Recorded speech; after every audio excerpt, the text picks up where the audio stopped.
Yeah, it's good there. That was funny. Sitting at a little table. Sean trying to fit her.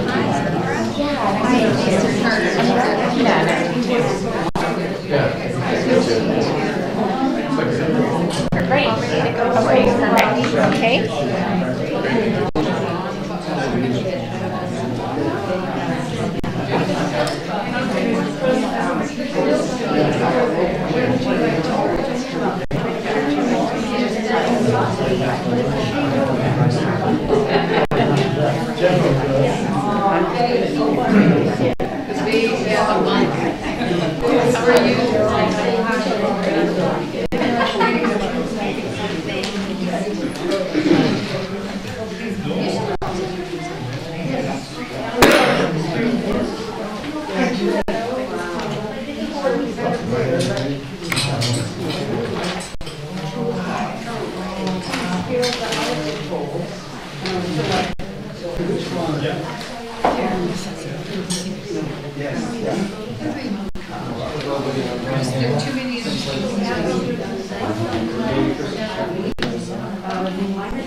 Good evening, everyone. I want to acknowledge that we are on the traditional territory of the Coast Salish people, including our near neighbors, the Shannon First Nation and South First Nation. Our home, a place we live, learn, work, and share. Welcome to the Finance meeting on December 4th, 2023. This is the last Finance meeting of 2023. Please note that there is a budget meeting this week on Thursday, December 7th at 4 p.m. here in the chambers. You are all welcome. And please be sure to have your cell phones turned off during the meeting, including the vibration mode. There are two meetings this evening. The first is the Finance Committee meeting, and then it's followed by the Council meeting. At each meeting, there will be an opportunity for the public to speak at public participation. This is an opportunity for you to speak to a topic pertaining to that specific meeting. Committee, are there any additions to the agenda? Okay. I just want to let everybody know that Councillor Shukin is online through the laptop here, so you will hear him, his voice come in throughout the two meetings. So on to presentations. Thank you. Approved by Mayor Little, seconded by Councillor Epp. All in favor? Carried. Thank you. Okay, presentations. We have a presentation this evening. Laura Bernier, Strategic Services Consultant, Urban Systems, and Patrick Stevens, Project Engineer, the Capital Regional District, regarding the proposed CRD Regional Water Supply Development Cost Charge Program. Welcome. Great. Is this on here? Yes, it is. Okay. Thank you, Mayor and Council. My name is Patrick Stevens. I'm a project engineer in the CRD's Water Supply Engineering and Planning Group, and with me tonight also from the CRD is Joseph Marr.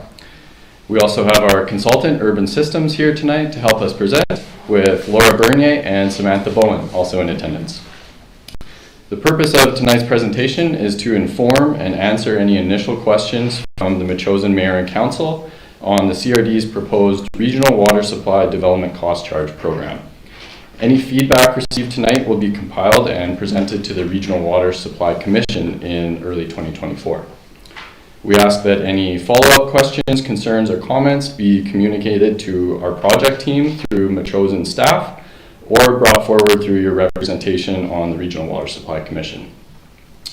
We are aware of the correspondence included on tonight's council meeting agenda from the Urban Development Institute of the Capital Region, as well as the West Shore Developers Association. We welcome the feedback in this letter and for the opportunity to clarify the points of concern.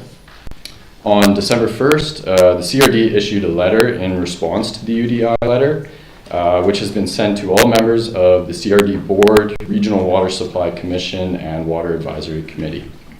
For tonight, we hope to proceed with our presentation to inform Council, including our next steps, including our plans for public and development community consultation.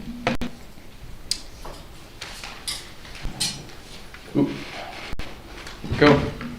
So the CRD has been working alongside Urban Systems for some time to develop the draft DCC program and to navigate the implementation process. The project was first identified to be explored through the Regional Water Supply 2017 Strategic Plan and was then identified as a priority by the CRD Board in the 2023 to 2026 Corporate Plan with the intent of implementing the Regional Water Supply DCC bylaw. The Water Advisory Committee and the Regional Water Supply Commission have been informed of our progress to date and have endorsed the continuation of the project to the consultation phase, which we are working through now. The Regional Water Supply Commission will be responsible for providing a recommendation to the CRD Board to finalize program details and to adopt a DCC bylaw. For those that may not be familiar, the CRD's Regional Water Supply Service provides bulk drinking water to the municipalities and First Nations in the Greater Victoria area. This includes the supply of drinking water to the CRD's Juan de Fuca Water Distribution Service, which in turn provides drinking water to residents of Metchosin where service is available. The primary water source is the Souk Lake Reservoir, and major components of the system include 3 watersheds, 15 dams, 2 tunnels, 2 disinfection facilities, and nearly 120 kilometers of transmission mains. I'll now hand it over to Laura from Urban Systems to continue with the presentation. Thank you again. Thank you, Patrick.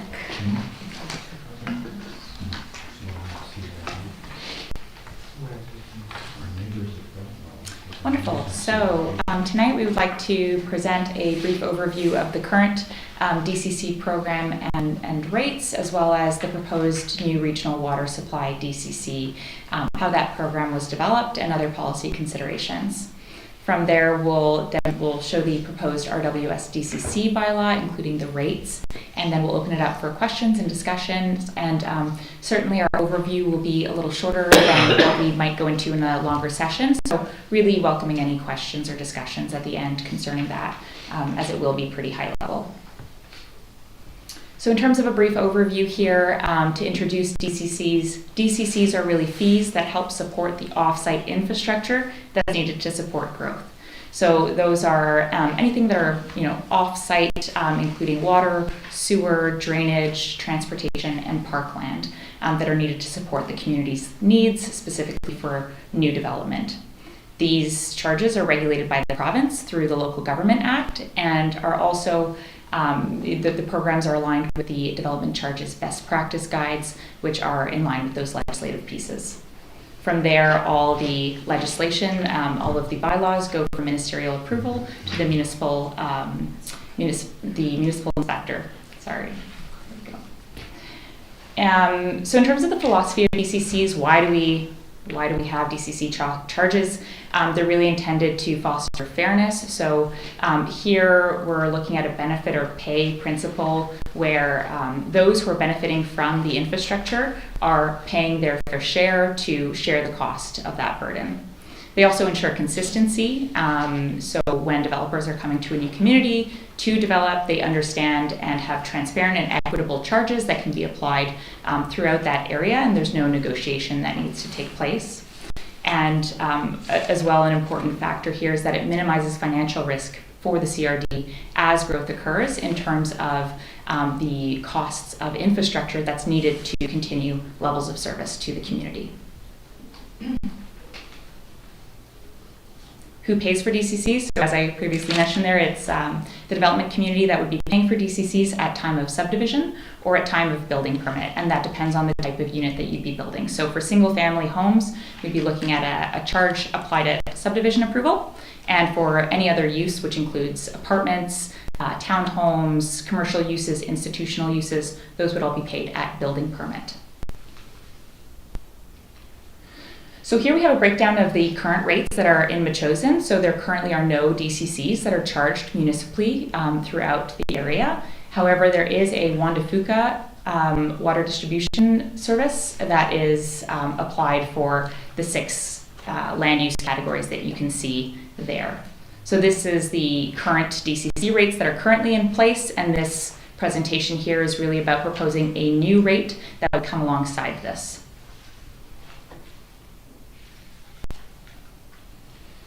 So the Regional Water Supply DCC program that Patrick was alluding to before has been developed, alongside the CRD and urban systems to provide lots of technical inputs to get it to this place. And now we're at this point of consultation. So a few of those inputs include the growth projections and timeline. So this has been determined over a 30-year time horizon up to 2053. So all of our growth and projects are aligned with that time horizon. We've also got the program development, which is largely based on capital plans, master plans, and other technical studies and analysis that have been done throughout the CRD. These really, as a note here, the eligible DCC projects that are in this program have been vetted based on their contribution to growth to make sure that they are indeed contributing to future development of the community. And then there is a project benefit allocation component. And this is where we start to go through every single project to determine the technical breakdown of how much will that project support new versus existing growth. So we'll get into each of these here. So as you can see, these are a couple of the inputs that I've mentioned there. There are the technical inputs, which are growth estimates, capital costs, and project timing, and those benefit factors where we're determining how much projects benefit new versus existing growth. Then there is additionally an assist factor that's taken into play. And this assist factor is really to support aiding the development community. There is a mandatory assist factor applied to all DCC bylaws between 1 and 99%. We've got a little bit more detail on that later. But this decision would be with the CRD board that would make that decision about how much assistance will be provided. And then from there we have those calculated DCC rates. So this is a little bit more detail about that assist factor. It's a bit of a nebulous concept here, but really what it is a percentage of assistance that the CRD board would be providing towards the development community between 1% and 99%. Typically, those are between approximately 1 and 10% in most DCC bylaws that we would be seeing. So we've assumed in this rate that we're using a 1% assist factor, but that would be up to the board's discretion to choose what that factor would be. Also to note, this assist factor would be made up through existing rate payers. So this would be made up through non-DCC funds, and that would be made up through the bulk water supply rate that would be paid through the regular rate that would be in place now. So this is an overview of the program for that 30-year time period, and this is where you can start to see how these project lists were really developed. So you can see the total program cost. There is about $1.5 billion in total for, we've got the Soup Lake Reservoir, the Leach Watershed, the water filtration plant, transmission mains, Smith Hill Storage Tank, and then studies and modeling. And I know that these numbers are relatively small here, and my pointer doesn't work on this screen. However, you'll see the total program costs in that first column, and then from there you'll see the benefit to new versus existing development. And these benefit factors are where we determine how much is this going to benefit the development community versus the existing population that's there. Where you see at 35%, that's where these projects are benefiting everybody. They're benefiting new development, which is approximately set at 35% of growth for the region, and they're benefiting new development, existing development at the same time. Where we see the benefit factor at 100%, for instance, that Leach Watershed, that is a new water reservoir that's coming online to support only new development. So that's why that's at 100%, because the existing reservoir is enough to service the existing population. From there, you'll note that there's a DCC recoverable charge there, and that's really what the developer's responsibility would be in terms of all of these infrastructure costs. So from the 1.4 billion that's there, the DCC recoverable from developers would be about 523 million, and the CRD costs would be 920 million towards that program.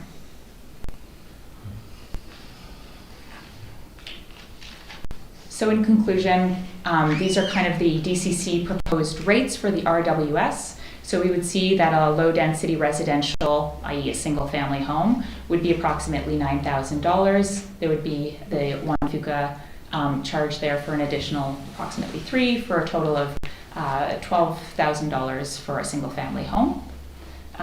For medium density, you'd be looking at $10,500, and high density, like an apartment, would be $6,731. The commercial, industrial, and institutional rates are by gross floor area and square meters, so they're a little bit trickier to convert, but those are $44, $22, and $97 per square meter. So here we have a graph that really demonstrates what would happen to the bulk water rates if no DCC charges were implemented.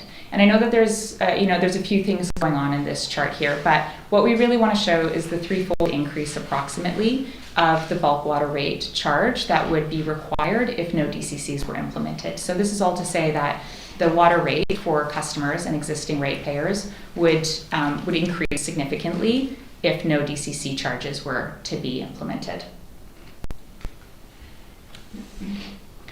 So this is just a very high-level overview of our process to show you where we're at in terms of our meeting with elected officials in all of the member municipalities throughout the CRD. From here, there'll be a consultation with the CRD board, the Regional Water Supply Commission and staff, and then there'll be an opportunity for open houses and engagement with the public. Patrick has some additional details on some of the ongoing engagement with UDI and other stakeholders. And from there, there'll be some engagements on the CRD website. One important thing to note before we wrap up here is that even though these charges are going to be coming online and they're proposed and going to be taken to the board, even if they were to be adopted, there would be an in-stream grace period for development. So these charges would likely not apply until early 2026 with the ministry approval, the ongoing engagements, and then the in-stream application protection for developers who already have applications that are submitted. These bylaws are typically and have been updated every 5 years to accommodate new projects, changes in growth or project costs, or any grants that have come through the door. So the CRD has updated these every 5 years and is planning to continue to do so. All right, and then we'd love to open it up to discussion for everybody. Thank you very much. Thank you. Maybe do you have any questions? Hello. Yeah, thank you both for your presentation. Have you already formed the commission, the Regional Water Supply Commission? Yes, and maybe Patrick can provide any more information on that. He's a little bit more familiar with the commission. So the Regional Water Supply Commission was, like I said in my intro, they've been informed throughout the project. We last presented to them earlier this year in the spring, and they gave us the green light to move ahead with the consultation phase. And our plan is, once we've wrapped up all of our meetings with municipal staff as well as municipal councils like yourselves, that we would be going back to the commission in the spring of next year with an update and looking for next steps. And to progress into the public and development community consultation. Councillor Gray. Yeah, through the chair. I was just wondering about the DCC assist factors. Is that something that's applied to Metchosin specifically, or is it the CRD look at the entire operation and it's CRD wide?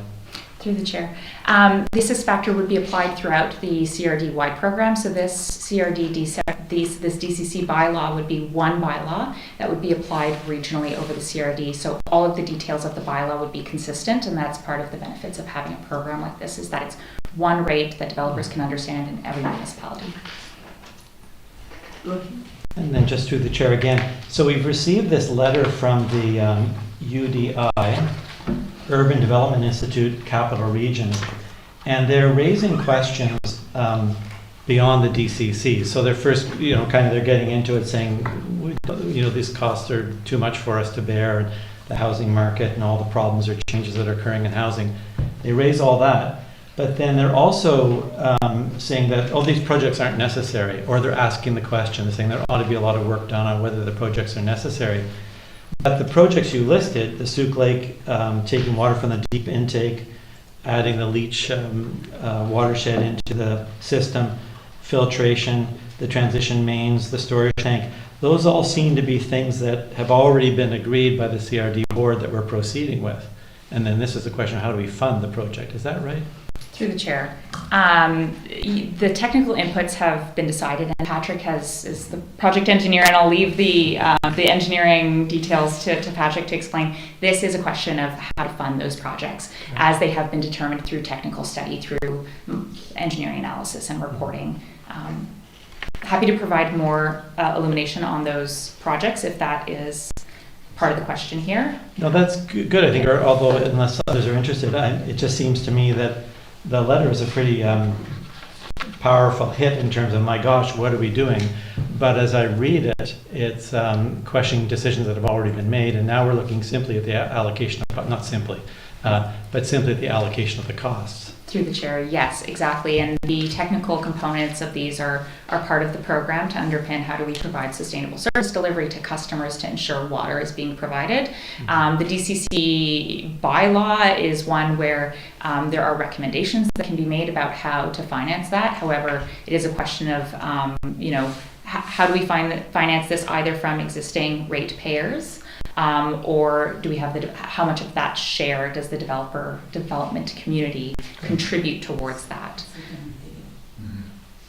Thank you. Yeah, thank you. Councillor. Being on a well, I really don't have any idea about water rates and so on.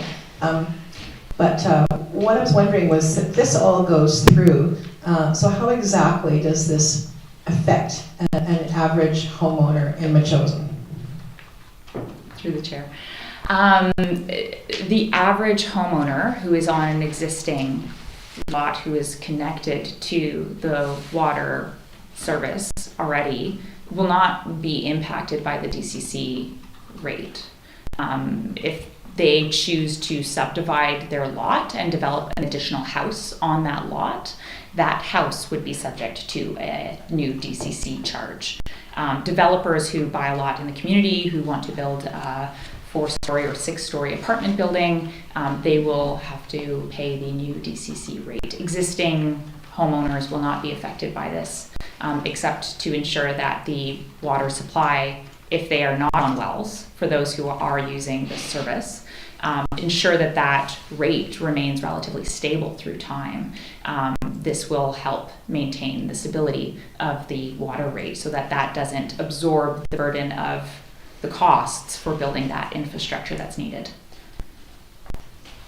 Just so say someone does subdivide their lot, and so that the new lot is charged for the extra charge for the development permit. So moving forward, does that one lot continue to pay higher rates than the original lot? Through the chair, rates, can you clarify what you mean by what type of rate? The water rate? Yeah, so if I'm just an average homeowner paying a certain monthly rate or annual rate on about water, and I subdivide part of my property off, and then they pay, like who pays, do they eventually pay the same amount, the same rates, or? Everyone pays all of the same rates for whether you're consuming water or for DCC rate. All rates would be equal across the board, except depending on the land use type. So a single family home pays a higher charge than a multifamily apartment, but that rate is only paid once at the time of subdivision or at the time of building permit. Okay, thank you. Thank you. Any other questions? Councillor Schiffman? Yeah, thank you. Thank you, Patrick and Laura. Two questions. The one I just want to get confirmation. I think you've answered it in a way. If you're setting up like a program or like a scheme, if you will, and with the DCCs, I guess the question that was going through my mind is, what is the alternative if you did not do the DCC program? And I think you answered it by saying that bulk water rates we'd see a threefold increase. Is that a simple answer to the question of what would be the alternative? Through the chair, that's correct. Okay, sounds good. And I do feel a bit compelled by the argument that has been put forward that there's not been much consultation to date, and the most I've heard of this initiative has been through the UDI letter. So it's good to hear that there's more coming, and I think the community is going to be much more aware now. The broader CRD community is much more aware now, and probably you'll get much more interest. But to the UDI letter, the one thing I thought was quite compelling is their challenge of some of the inflationary assumptions to the base cost of $1.528 billion, and that if you look at, I think it's the expenditures assumed for 2031 to 2049, it goes up to $2.5 billion. They challenge that and say that I think your inflationary figures are too low, and they put it at somewhere in the order of 3.5 to 4 billion, the actual cost. Any response to that? This is on page 3 of their letter. Yes, through the chair. I can speak to that briefly, and it goes to what Laura was speaking about the 5-year updates of the DCC bylaw and program.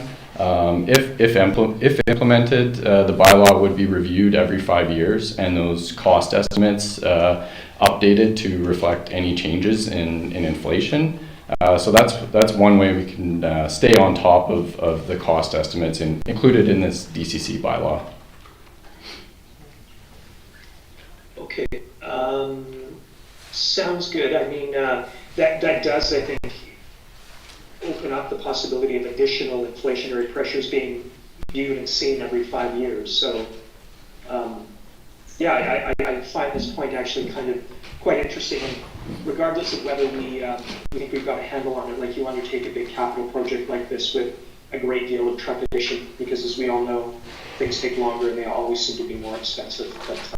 But Patrick, thank you for the response, and no further questions. Through the chair, Yes. if I may. I would also add that in addition to the 5-year cost updates that will happen from a major DCC standpoint, there's also an opportunity to increase DCCs with inflation on an annual basis as well. So that helps to complement the steady measured increase that the CRD will be providing. Thank you. Thank you. Marilyn? Thank you. One question through the chair. It makes sense that those who use the service would pay for the service, absolutely. But it does beg the question why there hasn't been a DCC bylaw of the CRD up until now. Can you comment on that, or perhaps your colleagues, Mr. Marr? Thank you. Through the chair. A DCC program and bylaw was previously looked at for the Regional Water Supply Commission. This goes back to the mid-late 90s. It was not pursued at that point. There was a draft program and a draft bylaw, similar to where we are right now, and the program did not proceed at that time. Details for which I'm not sure, but it has been looked at in the past. Thank you. Any other questions, committee? Councillor Gray. Maybe I could just, not so much a question, but just to point out that the projects that we've heard about, well, Laura, when you showed us this through the chair, the slide, we saw that Leach was a was 100% for new builds, basically, or it's been allocated that way. And the other projects, so going to the deep end of the Soup Lake, the water filtration plant, the transmission mains, those are all to do with basically upgrading existing services, or upgrading existing water systems. And those upgrades are benefiting existing people and will benefit new people both. And then the argument or the question of consultation raised in the UDI letter, I gather an awful lot of consultation was done actually on the master plan that brought us those 6 or 7 items, but perhaps UDI wasn't effective in their lobbying and the questions that they raised, but the decisions were reached as a result of quite a bit of work. So it seems to me that the question legitimately now is how to pay for the service. And DCC sounds like the right way to go from my perspective. I share the mayor's opinion that the benefit allocation work is sensible. Thank you. Thank you very much. Thank you for your presentation this evening. Thank you very much. You're welcome to stay if you like, or you can exit.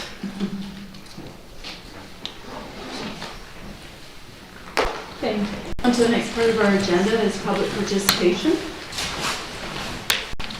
When you speak at the mic, I ask that you be respectful in your presentation to our council, staff, and visitors in the gallery this evening. Thank you. And please state your name and the street in which you live.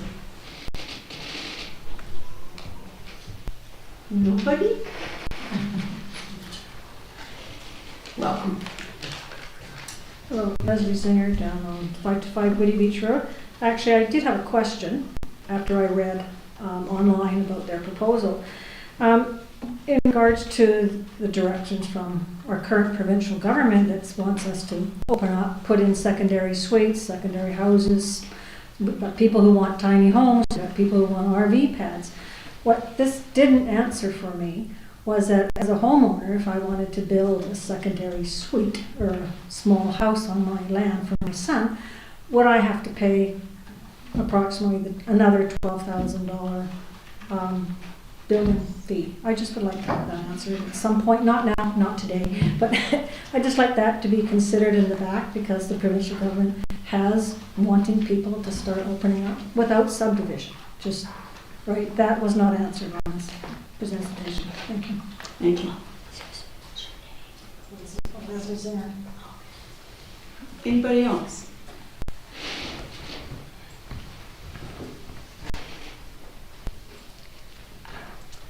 Chris Moore, 4545 William Head Road. I'd hoped to be able to put this question to our presenters, but whatever. Just something you might flag for future discussions on this. I did not hear any reference tonight to agricultural rates, and not just for existing ones, but if we're trying to get to promote new agricultural operations within the district. As you well know, there is a considerable discount on an ag rate. I don't think that would be impacted at all. But if a new farmer came in and wanted to, start up a farming operation and doesn't have the water that they obviously need, how would that be accommodated? You might just make a note for reference down the road. Thanks. Thank you.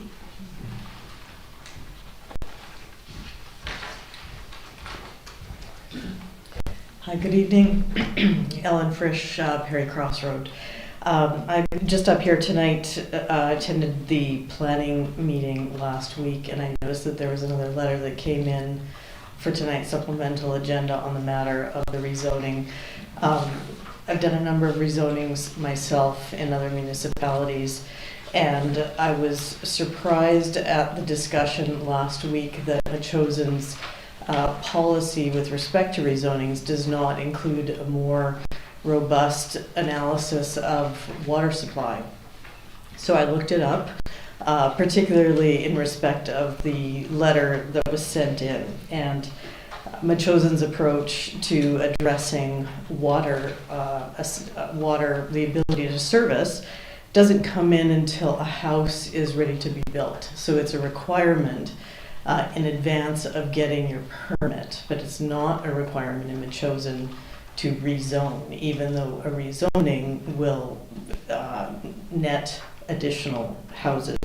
So I just wanted to draw your attention to other bylaws in a few other jurisdictions that present options. And options that link the size of the area of the property to be subdivided with the ability to service it with water. So there's matrices of subdivision opportunities, and I can provide those separately, but they tend to be in regional district area bylaws, where the regional districts, of course, manage the water supply, but they also have these electoral areas. So they've set up some tight structure there. So the Nanaimo Regional District has a good way of creating that matrix and asking those questions and requiring that proof at application of subdivision. The Juan de Fuca electoral area for CRD also has a similar type of proof, and what they're looking for, and where they start getting a little bit more specific, is the volume service of the existing dwelling. So does the existing dwelling have a permitted well? And in the case of Leafield, yes, it does. If we're looking at examples, in Juan de Fuca, they want to know, has there been an engineer's review of the existing well? Has there been a Drinking Water Protection Act drinking water study? Does the existing well producing, and is it supplying even now an adequate drinking water supply? So those are the kind of tests used elsewhere, which if Metchosin was going to kind of use a different lens to evaluate water supply in relation to subdivision, especially given the discussion we just had, those are a couple of options. I think similar to a couple of the other speakers, the CRD did not answer for me a few things. I've got neighbors who've put in wells. We've also priced them out. And a DCC cost charge of $12,000, especially for a single homeowner. That's, not much less in some cases, depending on how deep, than putting a well in. So it's in certain places in Metchosin, it's going to drive more interest in a well development and be off the CRD books from people's perspective. The other thing they didn't mention is that in addition to being able to update the DCCs annually based on where fees fit, they can update our fees, what we pay as water rate payers, annually as well. And I know my water bill, I wish I'd looked up the increase, but it's changed substantially in the last couple of years. So that's something that we could see pass on to us, even though we might not have a lot of subdivisions that might trigger this. So just some thoughts on that. Thank you very much. Thank you.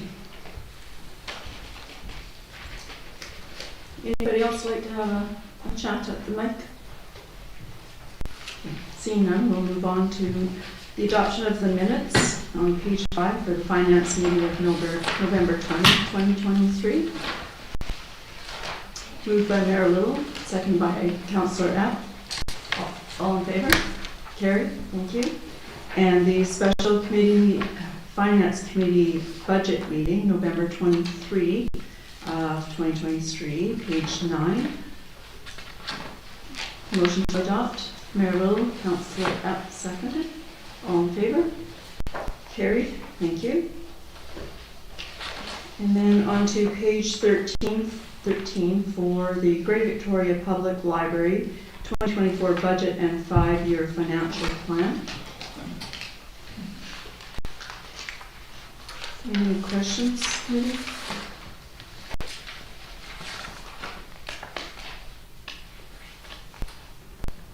Councillor Gray. Well, if you could direct us on page 15 of the agenda package. Yes. My understanding is that this is a 5.95% tax increase. That's my understanding. For the increase on the proportion that is the Greater Victoria Public Library. Correct. Thanks. Any other queries? Mary Lou? I think the obvious thing is that we pay a lot for the Greater Victoria Public Library, so I hope that everybody in our community uses the library. And bring your kids and your grandkids, because it is a service and a real beloved service, but I would encourage everybody to use it. And we do have several libraries in the West Shore library sites. There are 10 municipalities that pay into the library system, but we do have the Juan Fuca Library, which is down by West Shore Parks and Recreation on that property, and then the Heritage Branch, which is up behind VY in the same building, and the Gowdy Branch, which is in downtown Langford. So yes, they do offer lots of different services, and a lot of them are also online services. So you do live streaming, you can book books or audiobooks, those sorts of things. There's an inter-library borrowing system that's very active. So I'd like to move that the Finance Committee recommend Council approve the Greater Victoria Public Library 2024 budget and 5-year financial plan. Second. And second by Councillor Shukin. All in favor? Comment, Councillor Gray? I just had a question about the library. And I'm wondering, is it, following on Mayor Little's point, is the library in an expansion mode at the moment? Is it shrinking, or is it staying the same, just in terms of vision and direction? On the weekend, someone mentioned to me, visiting Old Barn Books, they said, we need a library out here too. And I thought, well, that's an interesting, that hadn't occurred to me. In the olden days, where I grew up as a kid, there was a bookmobile, a mobile library. Any comment about sort of direction? The library, from what I understand, when I did my orientation with them earlier, well, it was this time last year, I guess, they talked about doing something like that here, just sort of a lending library, or a pop-up type situation, but they were shooed away really quickly because of Old Barn Books. However, they are most willing to come and do presentations and in-service to learn more about the library, and I've asked them about that, specifically because it's been a while since I've used some of their online services. I know a lot of people here in the community do. They will be coming to give us a presentation in the new year here at Council. But the only expansion I am aware of is they have been rejuvenating some of their libraries. One of the most recent ones is there is a plan for the Nellie McClung to go through a rebuild with a housing component above it. And there was a presentation actually at the board recently, and so there will be an open house. I have that actually in my next report. There will be an open house for the public later this year, and with the build starting in 2025. So a lot of work to be done for a concept like that. So if we're ever thinking of something like that, maybe not with a library, as we don't have one here, but any other kind of build that we've talked about, it's long, lots of planning involved. So Thank you. You're welcome. Okay, so if we could turn to my report. We need to, I think we didn't do it. I called the question? Oh, I didn't, I should have asked. So I'll call the question. Everybody's in favor. Carried. Thank you very much. Okay, so for my councillor's update, when I was asked to put this together, I thought, gosh, in 2 weeks I haven't gone to any board meetings. I had nothing to say, but clearly I have like 2 pages worth of stuff here. So quickly, because I know we have another meeting. So the Agricultural Select Committee, many thanks to Karen Hoffman for her service this past year, and longtime agriculture member John Buchanan. Both members have been an asset to the committee, regular participants at Farmers Market, and valued farmers in our community. Their term on the Ag Committee is ending at the end of this month for 2023. I would like to make a request that staff prepare an advertisement for the Metchosin News for January and February editions to seek interest among the community members in joining the Agricultural Select Committee. I'll second that. And second by Mayor Little. All in favor? Carried. Thank you. Okay, so on the same thread of the agriculture, the ag plan is, as we heard at the last meeting, is being worked on. We have gone live with 2 surveys, I believe, today, is that correct? Yes. So it's on the website, and I believe it will be put into the news if it hasn't been already. So there are 2 surveys. One is for the community, and the other one is for farmers. And I encourage you all to take part in that and help us flesh out what it is that we have and what we need in our community as far as supporting farmers and expanding our agriculture for this community and for outlying communities as well, because there's a lot of food security concerns that we do have in the region. The farmers market had their final day on the weekend. There was their Christmas market on Sunday. In the new year, I'm going to be working a little bit closer with the farm stands, and they are open for business. Many of them are year-round, some of them are not. So there'll be things that I'll be learning about is what their hours are and what sort of things that they offer, different seasons, different products, that sort of thing. Sometimes the farm stands are smaller farms that don't have sufficient quantity of stuff to sell at a farmer's market. Others are very large farms that do both. So a variety of different services that they're offering. So I do encourage you to check them out through the season. There are some that definitely open for December, so you can get lots of vegetables for all the festivities that we're embarking on and keep healthy. West Shore Parks and Recreation recently had hazmat training exercise in partnership with the Colwood Fire Department, West Shore RCMP, and the CRD Hazmat Response Team and West Shore Parks and Recreation staff. Programming was not interrupted during this process. Emergency crews and operation teams were cognizant and not to interrupt the regular programming. Teams worked collaboratively to keep responders at the ready and public safe. And Rescue Randy survived the exercise and is safe and sound. He was the mannequin. Greater Victoria Public Library, I have been, I think reported previously, I am the vice chair of the Island Links Public Libraries, and we had a meeting online because these are the islands and smaller communities.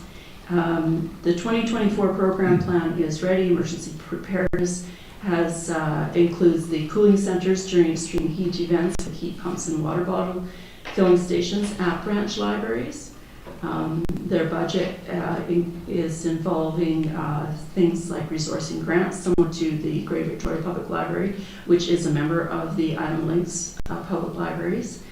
And they are very good about procuring products that fit within their library budgets and make arrangements with various companies to guarantee reduced pricing.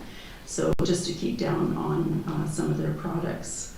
And I did say about the Nellie McClung, it's November 14th that they're going to be having their open house, so if anybody's interested in checking out the schematics and the planning steps for that. There'll be rezoning steps, concept drawings. They're developing from 25,000 square feet up to 30,000 square feet to answer your expansion question. So the other thing that has kept me quite busy is actually not so much the board meetings, because they are narrowing down their schedules this time of year, is community engagement. Several days a week I'm meeting with various people within the community beyond these meetings that you see us at this table. And that would include queries. Both Councillor Gray and myself have been learning about the process of auto payment for automatic payments through utilities billing. Not all utilities provide that, and so the Water Board was one of the ones that we were learning about recently. And there's always media inquiries to new chosen initiatives, whether it's through, and recently it's been the Bucklands, as well as the animal control and dog feces installation of our new canisters, I guess they are. Had the opportunity of touring some municipal facilities, the operations and future plans of those, one of them being the school site. I had the pleasure of actually 2 tours. one of the whole school and getting right into the heart of it, seeing where all the upgrades of wiring and even the old foundation of the old part of the school, which is inside what we look like as the old school. So it's very, very many, there's a lot of layers to this building. The other thing that the other tour was with the gymnasium and the ongoing or almost finished bathrooms and kitchens coming on quite swiftly. Hard to believe they'll be finished by the end of the month, but they are very busy over there. So they clearly are skilled and know what they're doing. And then just meeting with residents to seek solutions for their quality of life, the environment, the humans that live here, the wildlife, and their health. And I think we talked a little bit about that. I brought up with the fireworks. We're always having concerns about different noisemakers and pollution and whatnot that we instill on each other. I would like to encourage people with us going into the holiday season to be mindful of their own health and wellness. And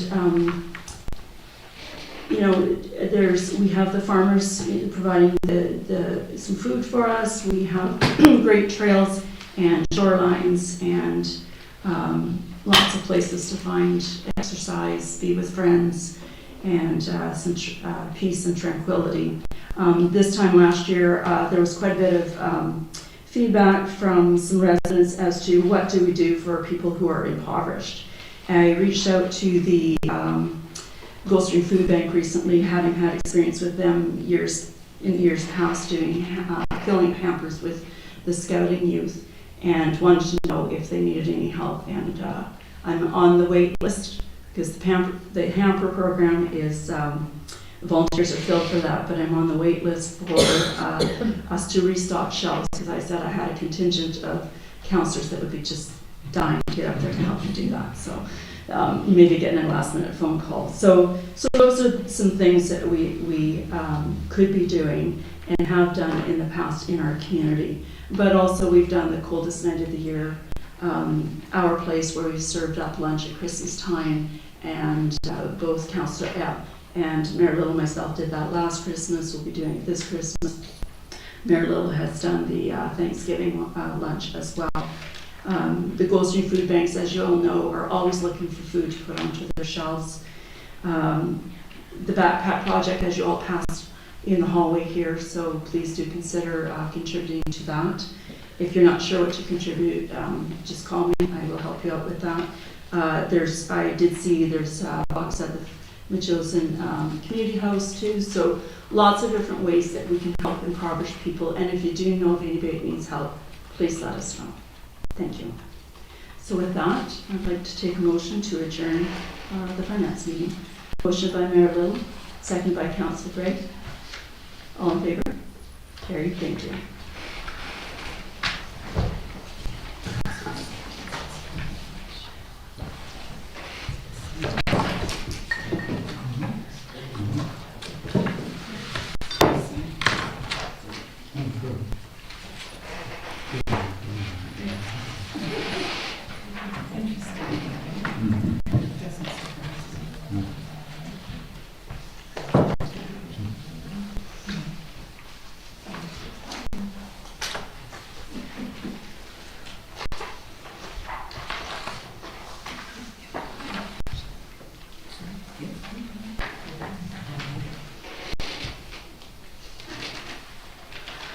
Good evening, everybody. This is the council meeting for Monday, December 4th.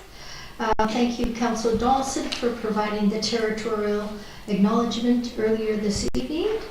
We have the agenda before us. Could I get a motion to approve the agenda with the addition of the kinks, the Community Planning Committee recommendation, correspondence from Richard Jensen, correspondence regarding the Matilda Museum Society from Ayla Zalek and Stella French, as well as a final letter from Wendy regarding the subdivision application on Mayfield. So with that, I'll entertain a motion to approve. Moved by Councillor Dawson, seconded by Councillor Epp. Questions? All in favor? Opposed? Carried. You still with us, Councillor Shukin? I am. Thank you. Thanks. Okay, great. We don't have any presentations this evening, so with that, I'll open this up for public participation. You have 4 minutes per person. If you could identify yourself and state the road that you're on. Thank you. Patty Whitehouse, Rocky Point Road, and just to get my not very serious point out of the way before more serious matters come before council. With respect to libraries, I'm very much in favor of supporting the Greater Victoria Public Library. Big Barn Books, of course, is not actually a library, it's a used bookstore, but the prices are so low that it might as well be a library. But don't forget Metchosen's network of little local libraries. I use mine regularly, and the wonderful thing about it is that you never know what you're going to find. Thank you.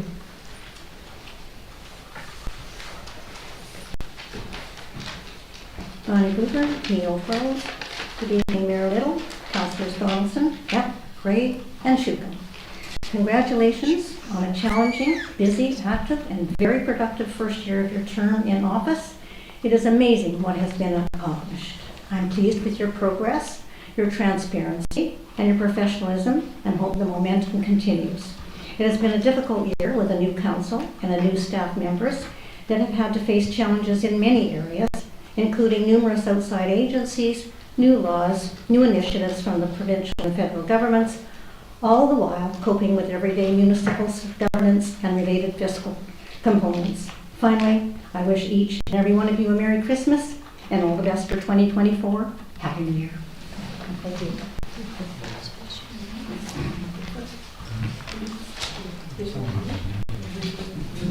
Barbara Sawatsky, 4713 Kabir Road. I attended the meeting about the old school, which was supposed to be a workshop, but I came away quite confused. And I'm wondering who made the decision to hire Hildebrand Consulting? Nobody? That was a decision, I brought it actually to staff to get a recommendation. It was a staff decision. Okay, and given that they live in Mill Bay, why were they chosen over others who applied when the job was advertised, or was it advertised? It wasn't advertised. It's not a job. It's just a short-term contract for facilitating a meeting. And so why were they chosen? Because of their expertise in the arts and cultural community, in setting up commissions, setting up boards, and helping with similar entities thrive. Should we not have somebody perhaps chosen who would look at the broader picture outside of arts and culture? Because the school isn't just set aside for arts and culture. And considering the 2023 budget cutbacks on top of our large property tax increase, how much are they getting paid? I don't know that. Not very much, but not very much. So I guess my confusion still reigns, because it seems that we've had an awful lot of expenses this year, a lot of money going out. So I'm confused as to why they were even approached instead of the general population of Metchosen. It was just a decision that was made based on their expertise. And you made that decision? Well, staff made the decision, yes. And who brought it to staff? I did. Okay, thank you.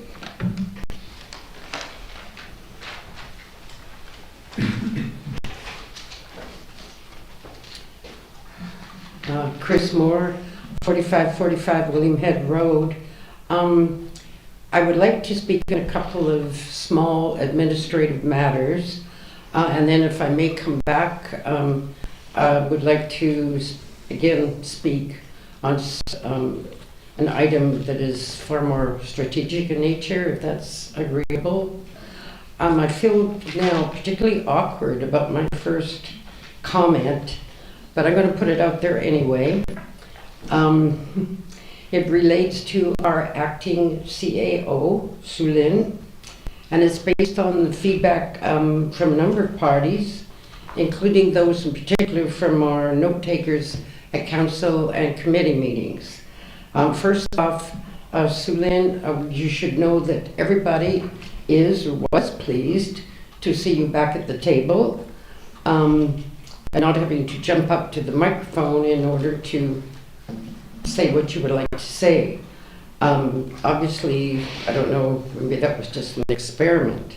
Anyway, however, and this I think is a good point for you, you tend to be soft-spoken, and as a result, it's often difficult to hear you.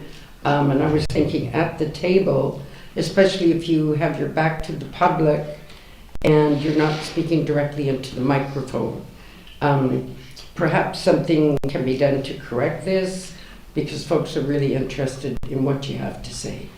And may also be a big part of that may be that some of us are have aging hearing issues, but I'll just leave that there. Okay, next quick bit. We, the APRM, we're often asked what mayor and council are doing with respect to the pressure that has been thrust upon us and other municipalities with respect, and I quote, affordable housing, unquote. I've often wondered myself, to be honest. A few days ago, a copy of the correspondence that was sent to the Minister of Housing, this is some months ago, actually crossed my desk. I just want to say I would like to commend you all for that initiative, and particularly the content of that letter. It was well crafted, respectful, and particularly strong in making Metchosin's case. So I'd like to suggest that it should have a broader audience for your residents, so that they know what you're doing and understand that you have taken. Maybe it's on the website, but I don't think people spend hours looking through your website. But you might also consider asking the Muse to do a reprint of that. It would be good news to many, many people. You should take some bows here. Thank you. Thank you. Anybody else wish to speak? Just before that happens, I guess on the notion that Ms. Moore has raised, I'll call a point of order.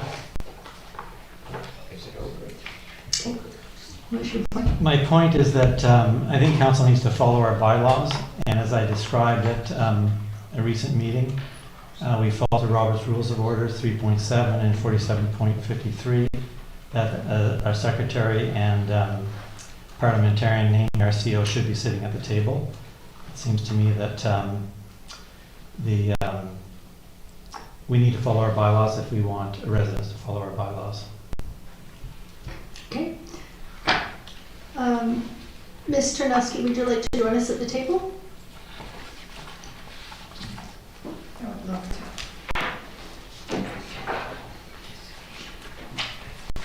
Thank you.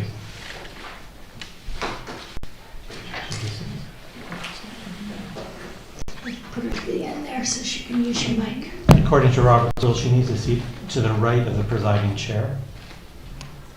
The parliamentarian shall be assigned a seat next to the chair so as to be convenient for consultation in a low voice.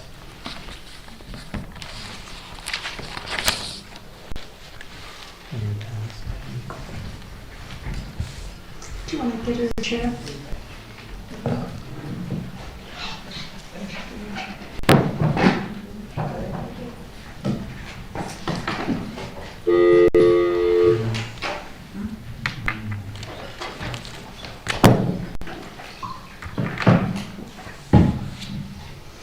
Okay, does anybody else wish to speak at public participation?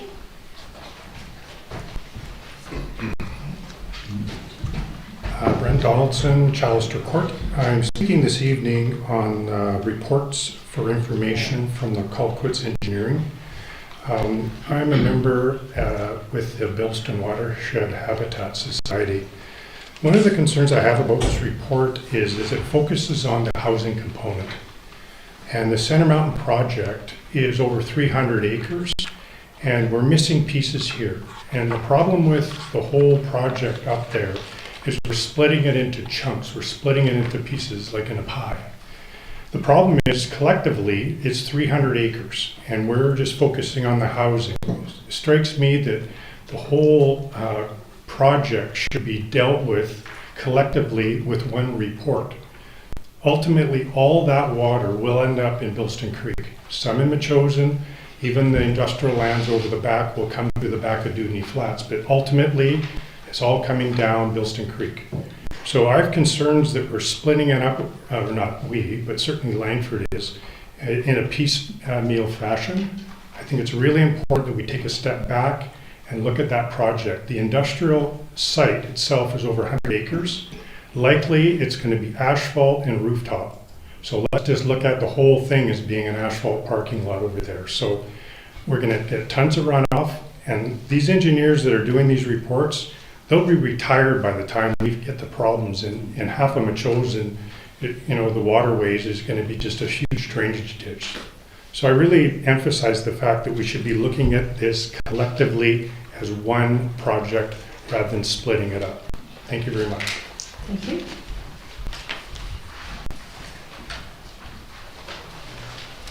Hello, Nicole Shukin, Levon Road resident. I just want to also congratulate Mayor Little especially and all of council for all of the firsts in this first year of your mayoralship and your year as a new council. The Muse published a year in review, and just the number of firsts is mind-boggling under your watch, Mayor Little. And I also want to echo the APRM's appreciation of the letter that was sent to the province a couple of months back. And as I recall, almost all of council voted to send that, but I think Councillor Gray voted against sending that letter. I also want to speak to the Colquitts review that's on the agenda tonight with the inline comments. And I'm curious why the Colquitts review is in fact before council, because as I recall, last meeting, the last planning committee meeting, or maybe it was the last council meeting, council instructed staff to come back with clarification on Al Hurley's, the consultant engineer's memo or update on the stormwater plan. And they asked that because the memo was so troubling. The wording said that Metchosin would give approval of the stormwater plan after completion of the works. It didn't just say that once, the wording was that way at least twice. And so I wonder if council is getting a response to the instruction that they made with that motion. And I also find the Colquitts review itself just so odd because it is a letter to Langford, and our consultant engineer is just CC'd. And I believe that the budget line of $20,000 that was set aside last November was to serve Metchosin's interest in ensuring that that stormwater plan, that the Metchosin downstream effects or impacts of that stormwater plan would be assessed. And it looks like what happened instead is Colquitts is working for Langford. It's a Langford-centric report. It references Langford's stormwater bylaw. There's no reference to Metchosin's rainwater bylaw. So I don't know how a whole year has managed to pass after $20,000 was set aside for a hydrologist or qualified professional to look at Metchosin's interests in this.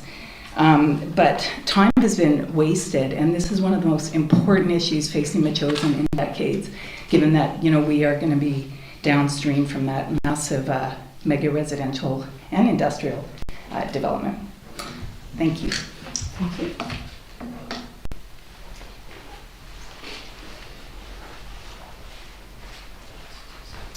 Good evening, Rodioka, Windfall Road.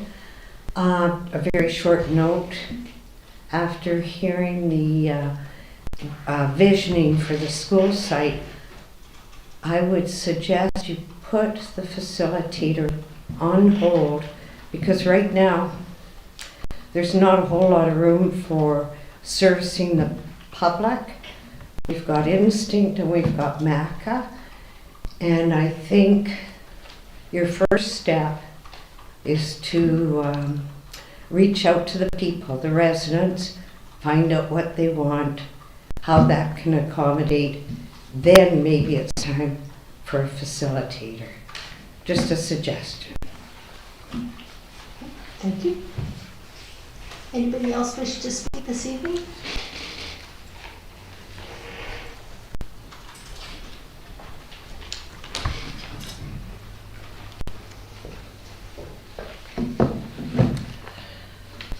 Kim Hill, I live at 1070 Brookview Drive, banks of Bilston Creek. Speaking to the, I think it's page 91 on your agenda, Colquitt's Engineering report. I'd like to reiterate something that Mr. Donaldson said about the way this is being dealt with in general in a piecemeal fashion.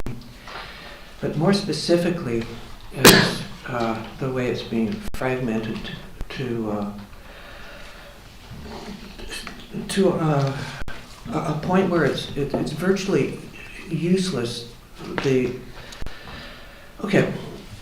Back in the spring, we dedicated $20,000 to have a hydrologist look after our interests, Metchosen's interests, for drainage that was coming from Langford. Now we see that Langford is actually being, they're the addressee on this report. That is somewhat alarming, to say the least, to start off with. Seems to be a conflict of interest there.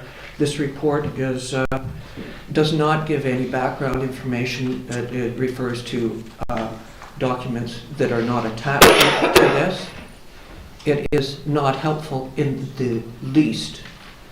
I'm going to tell you, I was quite angered about receiving this, because we've been working for the better part of a year trying to make sure that this massive development up on Center Mountain, we're talking 350 new houses, a huge industrial park. It is hundreds and hundreds of acres that are going to be impervious surfaces. Most of that drainage is coming back down into Metchosen Creek. A lot of it's coming down to Bilston. It all ends up in Metchosen. It has to be managed properly, and the deal that Metchosen made with Langford, they get all of the development, we get to manage the runoff, the drainage, the retention ponds or detention ponds, whatever they are, in Metchosen. It's a crazy arrangement to start with, but we were given a guarantee that before they did any intensive works on that project, before they started putting pipes in the ground and clearing off clearing out the wetlands, so forth, that we would get the drainage plan. We didn't. They went ahead and did that. The wetlands have been destroyed. The stream courses have been obliterated. They're up there doing that to this day. We have no plans for what's happening downstream to manage that water. I am outraged. I'm pretty much at enough stage.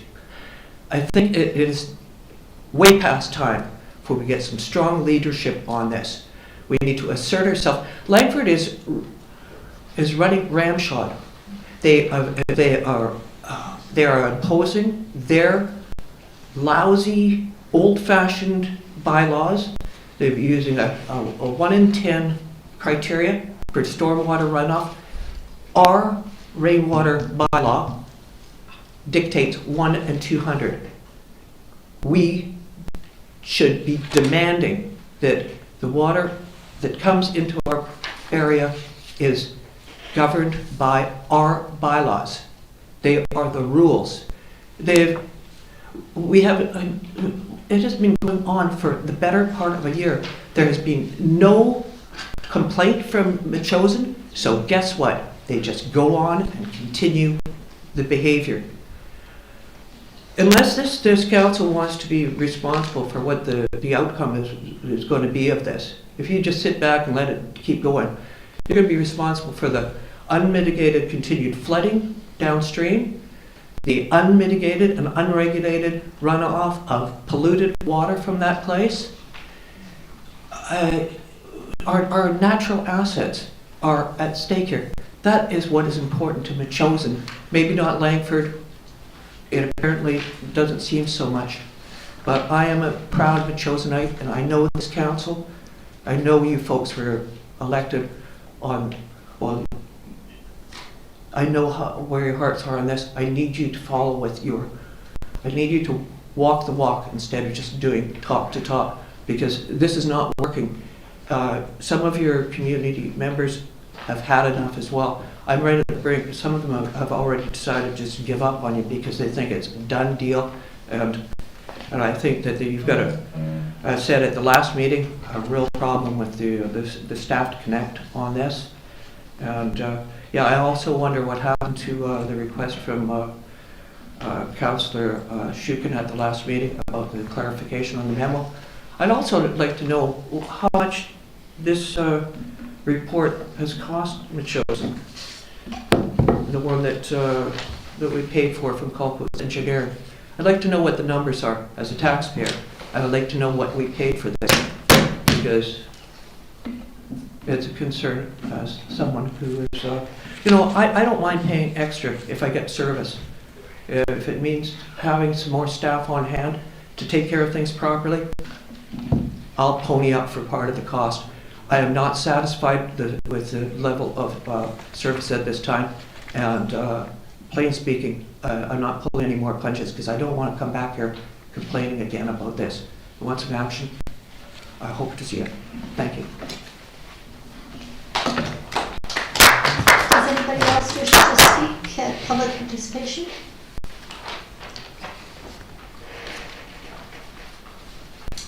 Okay, Chris Moore again, William Head Road, and as president of the APRM, I'd like to now speak to Mayor and Council to an important dimension of the district's ongoing evaluation of our buffer lands.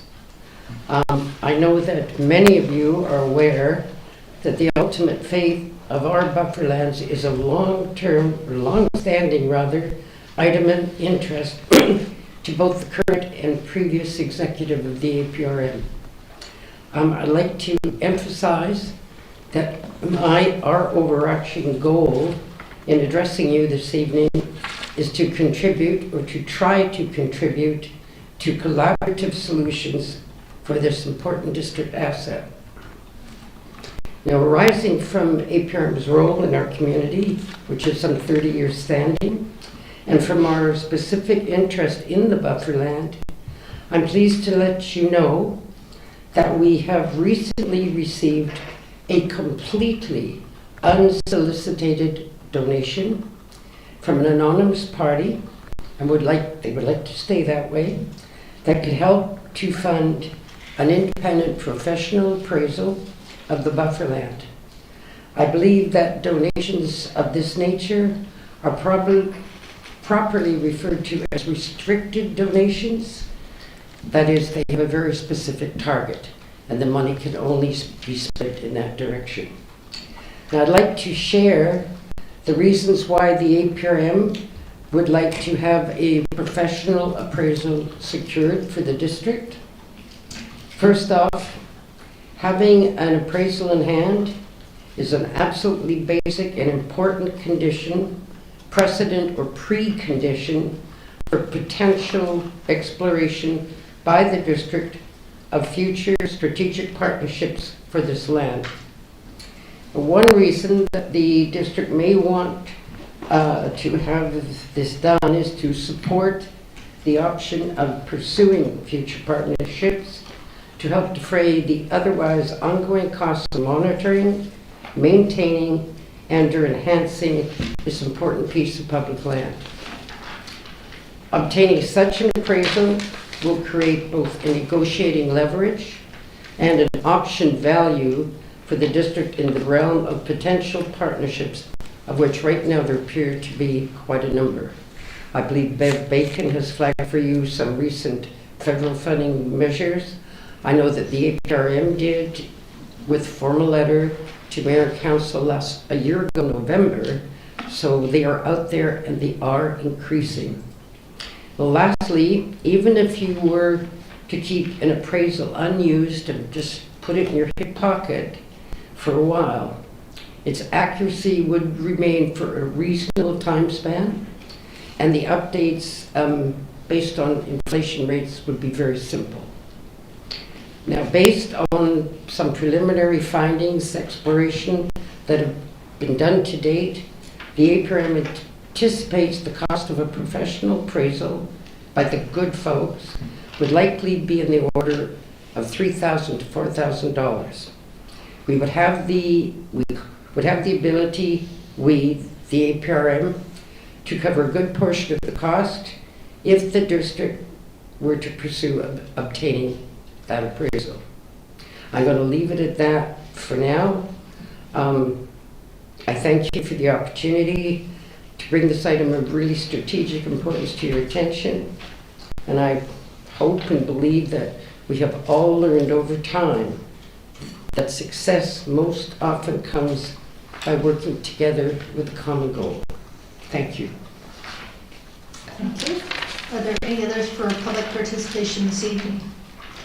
If not, Council, if you can turn your pages to page 5 of the agenda.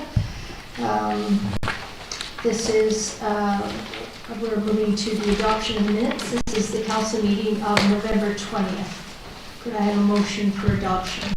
Move receipt. Moved by Council Donaldson, seconded by Councillor Epp. Comments? That's a move for adoption rather than receive, I think. I understood that. Adoption, yeah. Yeah. Good. Anybody else? No? Seeing none, all in favor? Opposed? Carried. Thank you. So we have the special council meeting of November 20th. Move adoption. Adoption. Moved by Councillor Shukin, seconded by Councillor Donaldson. All in favor?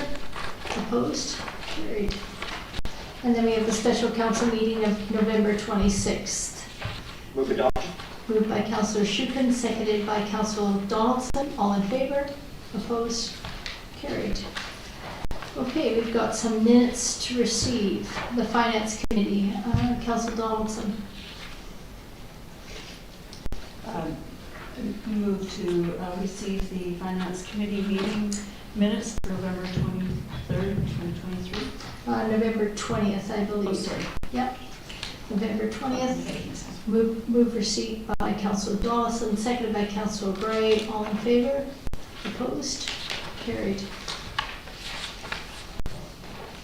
And we have the Special Finance Committee meeting of November 23rd. Councillor Donaldson. Move to receive the budget meeting minutes for November 23rd, 2023. Moved by Councillor Donaldson, seconded by Councillor Epp. All in favor?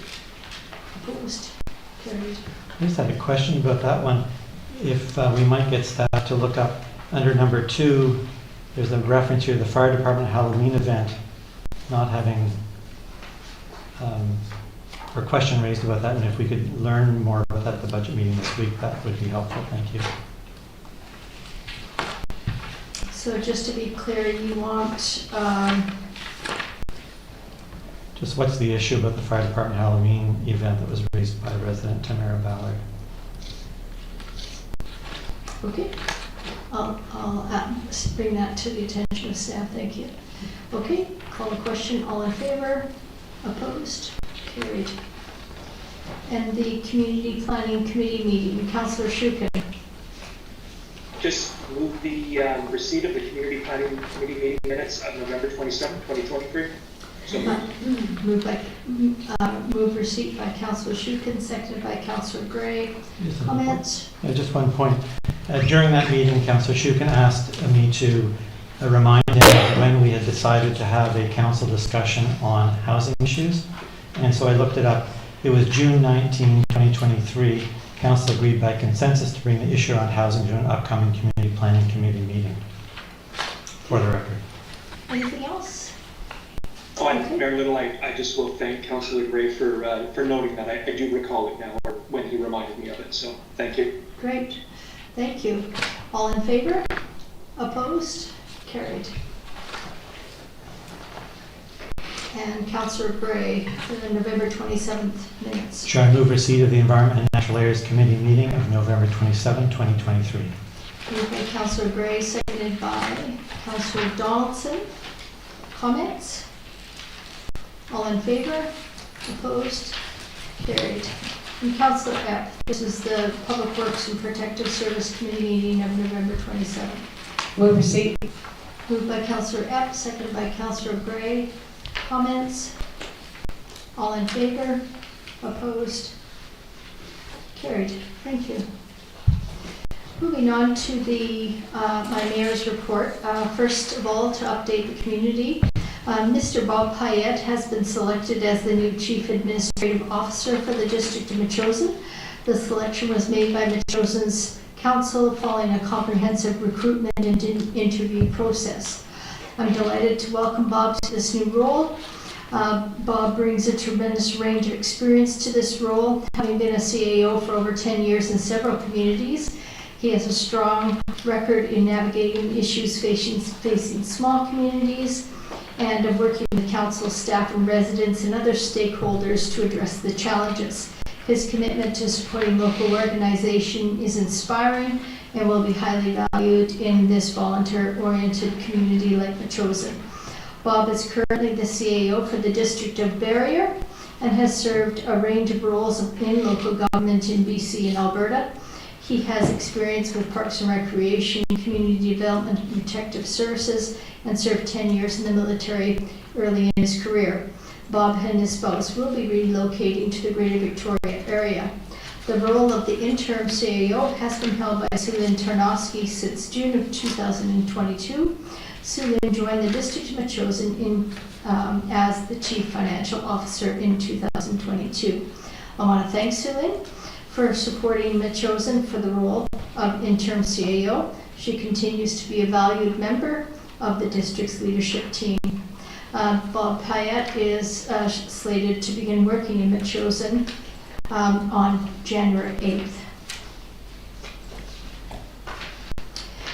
Moving on to some of the other items that I have in the mayor's update. On November 21st, I was invited to an elders lunch at William Head Institution. This lunch was held at the held by the Indigenous Culture Committee, formerly the Native Brotherhood of William Head Institution. The lunch was held at the Shiana Oyen, the Salmon House at William Head. It was a great chance to meet elders from Indigenous communities from North Cowichan to Victoria. It was a great opportunity to share stories and encourage, recognize, and support the Indigenous inmates at the minimum security prison. This was followed by a Community Action Committee meeting, which I attend on a monthly basis to understand the current struggles and successes at the prison. Regarding the CRD, the Code of Conduct is now being discussed at the CRD Governance Committee. Actually, they'll be on December 6th on Wednesday. It's been recommended that the Code of Conduct be a bylaw, and representatives from the CRD will be allowed to make complaints. So we'll follow that to see how that progresses at the Governance Committee. I'm the new Vice Chair of the CRD Board. I've been invited to attend informal government-to-government meetings with First Nations, including Peninsula Area First Nations, which has been really encouraging and really interesting.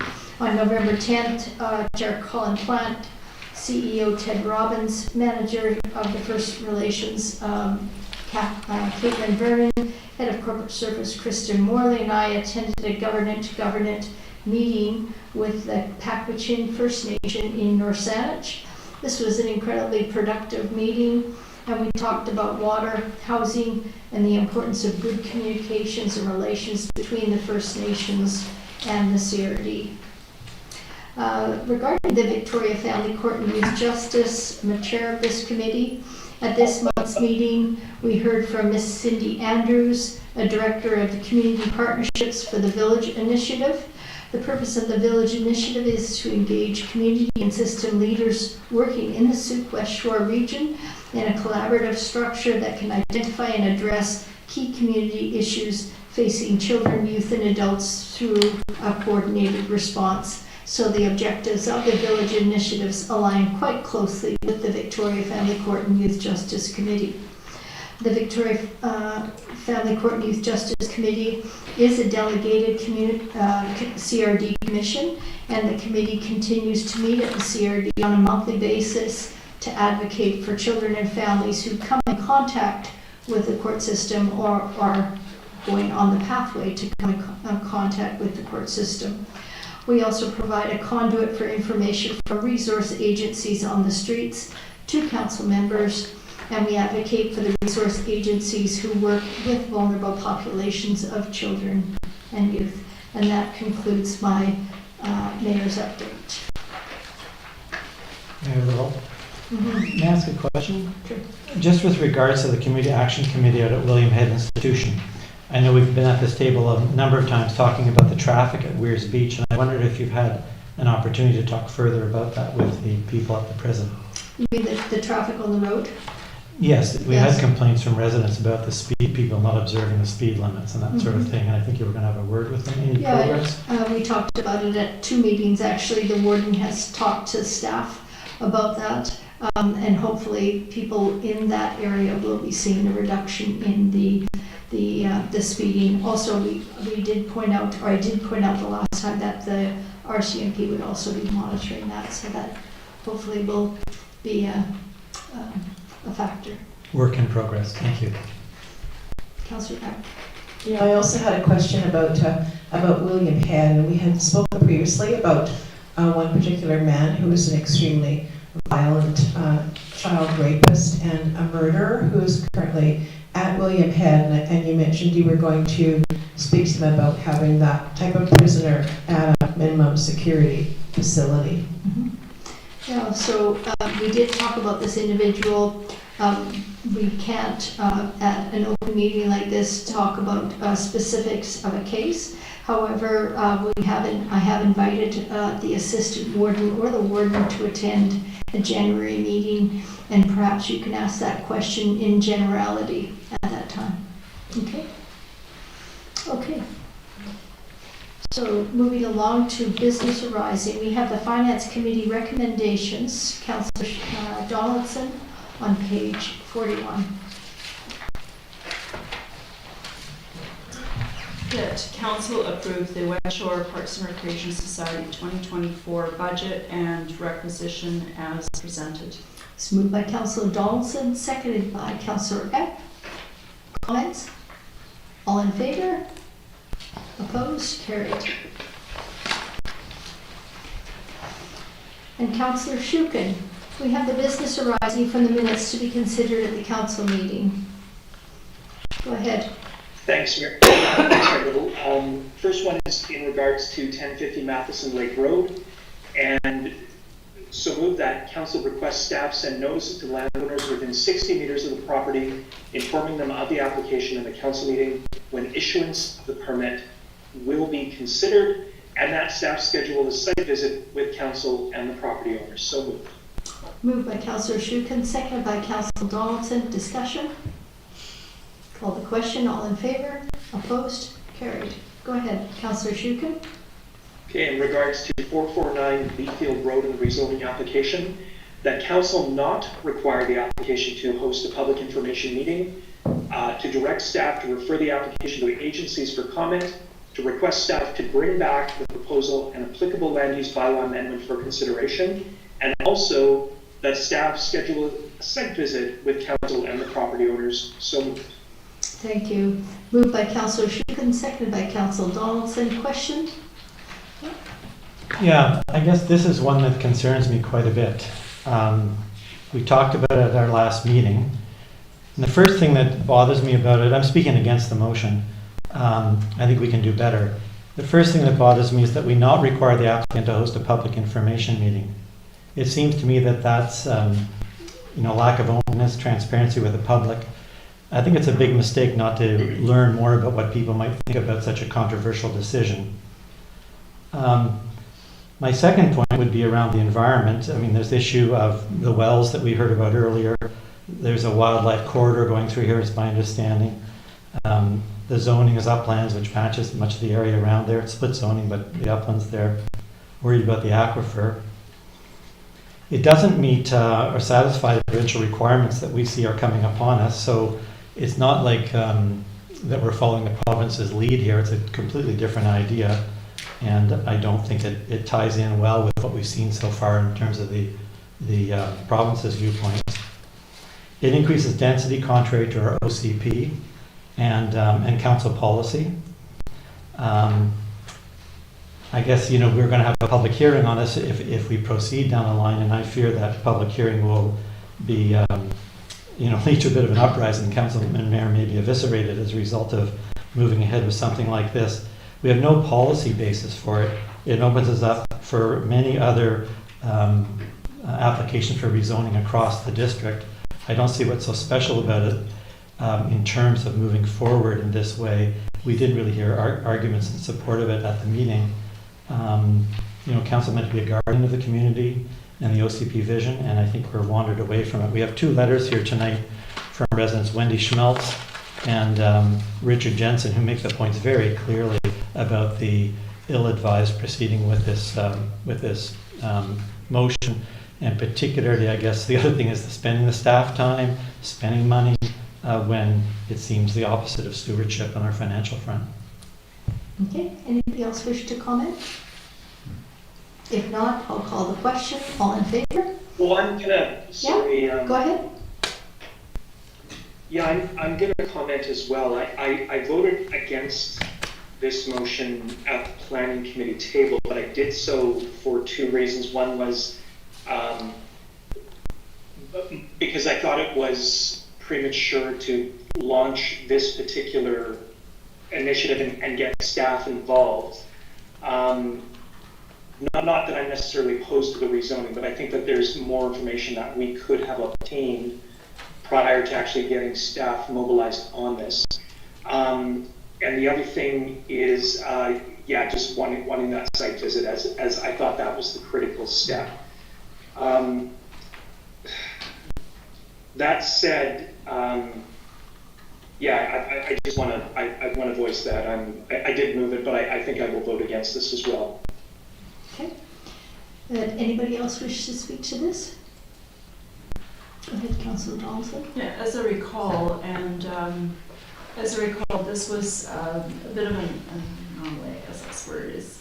it was an unusual piece of property zoned before incorporation, and I think that what the planner had noticed is that we take it to a different level, make it one zone instead of a split zone, and then next steps from there, which is probably why we were thinking of a site visit just to see what it is that we're looking at, to get more information.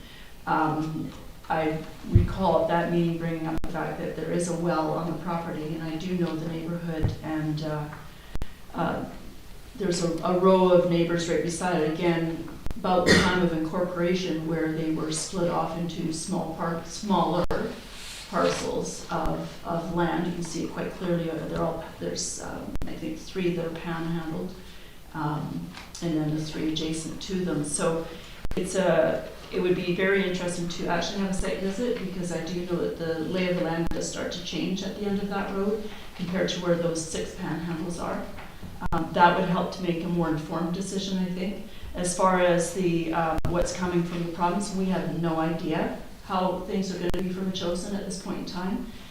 It's still in flux. We're getting a little bit of information here and there, but in the meantime, I understand what Councillor Gray is saying, and I have read what the letters are. I definitely believe that there's more information to be had, and I'd like to keep an open mind about that and do a site visit.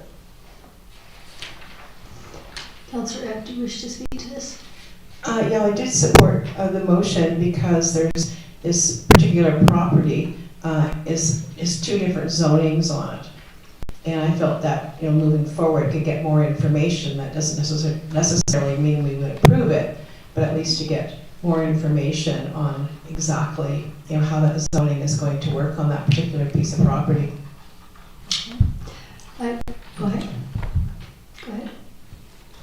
Well, if we vote this motion down, I'd be prepared to move a motion that we perform a site visit at the location and obtain any further information required by staff, required by council from staff. Okay, at the moment we've got the original motion on the table. I'll vote in favor of this motion to get this going. With this motion, it doesn't mean that we have approved the application. We're just moving it along in due process and of course with the site visit. So with that, I'll call the question. All in favor? Opposed? Councillor Gray, Councillor Shukin opposed. Motion carries. Thank you. Go ahead, Councillor Shukin, with staff memo Weirs Beach C. Sure. Regarding Weirs Beach, that council asked staff to provide further information on liability risks related to the stairs and the district's trails, and within that context, reconsider the technical feasibility. And again, this is related to the stairs. So moved. Moved by Councillor Shukin, seconded by Councillor Donaldson. Discussion. Councillor Gray. Yeah, we've talked about Weirs Stairs, it seems a lot. And I think at this point, I would be interested in not so much learning about the $50,000 option in terms of technical feasibility, but I would be interested in an undeveloped path and a rustic stairs that we've talked about. And so I'd like to move an amendment to the motion so that it reads as it does now. I'll just pick up the last few words. To reconsider the technical feasibility of an undeveloped footpath versus rustic stairs. In other words, that's the motion. If someone would second, I'll just describe a little bit further. This is an amendment to the motion. Do I have a seconder? Councillor Peck. So the rationale here is that I think we need to put to bed the idea of spending $50,000 on a great big stairway there. We've kicked it around enough, and I think just for, spending more money to have somebody come back and do a technical feasibility of something so complicated that I don't think we're prepared to spend the money on is not good stewardship. Okay. Does anybody else wish to speak to this? I'm going to vote against the amendment. I'd like all the information before I make a decision on one option or the other. And that will help me come to a conclusion of what to do with the Weirs Beach stairs. We absolutely have to do something with it. And you're right, we've been toying this around, talking about it all year. I'd like to get the information from the engineer and from the planner, and then evaluate each option side by side. Anybody else wish to speak to this amendment to the motion? Very little. Go ahead, Councillor Shukin. I don't support the amendment. I think it would be good to get additional information. We are talking about reconsider the technical feasibility. We're not talking about doing a feasibility study per se. It's feasibility within the context of liability. So I think we should consider the options because one of the things, if we decide to not pursue one or the other, one of the options that we may have to consider is closure of the stairs. So I think we need to take a good hard look at it. I like Councillor Gray. I am cautious of how much we spend on this particular area, but I think we need to understand what the options are as we go ahead. Okay. Anybody else wish to speak to the amendment? Go ahead. Yeah, I agree. Being cognizant of the amount of money we may incur in doing this. We have a rough set of stairs there right now, so I'm not inclined to support that at all, knowing that it's on the shoreline and it's pretty treacherous, and who knows how that's going to change. But certainly more information, getting educated on this. If it can happen, it's great. If it can't, we close it, then it's done without too much more to do. Mm-hmm. Councillor Epp? Councillor Shukin? No? Just a second. No? Councillor Shukin? I'm sorry, I'm opposed to the motion, Okay. to the amendment. Okay. We're voting on Councillor Gray? Yeah, I appreciate the comments people have made. You haven't swayed me though. If this were to cost $50,000, then I'm afraid the closing the path comes into view quite sharply. I don't think we had a question, frankly, of liability risk with the Taj Mahal stairs. It was more the issue of, can we leave as a rough trail or can we leave as a rustic stairs, and how does that compare to our trails? So I just try and refine it so we get a good view of what we need to know to make our next decision. But I see where council's going. Haven't convinced anybody. Thank you. Okay, with that, I'll call the question. All in favor of the amendment? Councillor Gray, Councillor Epp. All opposed? Councillor Donaldson, Mayor Little, Councillor Shukin. Motion fails. Amendment to the motion fails. Go back to the original motion. Are we ready to call the question? All in favor? Opposed? So you were voting in favor, Councillor Shukin? I am, yes. Yeah. Okay, unanimously carried. Thank you. Go on, Councillor Shukin, to item D. Okay, that council direct staff to prepare an advertisement for the Machosen News January and February editions to seek interest among community members in joining the Parks and Trails Advisory Select Committee. So moved. Moved by Councillor Shukin, seconded by Councillor Epp. All in favor? Opposed? Carried. And then E. Okay, that council asked staff to book a joint meeting with council and the Parks and Trails Advisory Select Committee as soon as practicable to accounting for the demands of staff, council, and the Parks and Trails Advisory Select Committee members. Moved by Councillor Shukin, seconded by Councillor Donaldson. All in favor? Opposed? Carried. And finally, F. That council not proceed with the Ministry of Municipal Affairs Complete Communities Grant application. So moved. Second. Moved by Councillor Shukin, seconded by Councillor Gray. Anybody wish to speak to this? Yeah, I just want to appreciate council members for re-looking at this. It didn't seem to make sense at the time in terms of where we want to put the community, and so I'm very happy that we've reconsidered and not putting this forward now. Councillor Donaldson? Yeah, I agree with what Councillor Gray says, and the one thing that I was concerned about too, after coming back from UBCM and listening to quite a few communities who are in much more dire states than we are having after the wildfire season and such, I'm hoping this grant will actually service some of those communities. So good that we're passing by on this one. Okay, anybody else wish to speak? If not, call the question. All in favor? Opposed? Mayor Little opposed. Okay, thank you.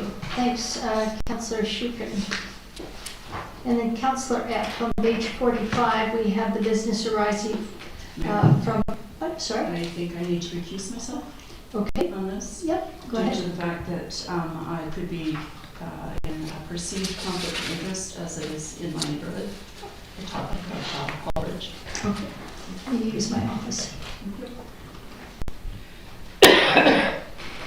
We move that council request staff to provide information on the feasibility of the Flesh Road Bridge repairs being a multi-year project in order to deal with the costs in a more gentle manner.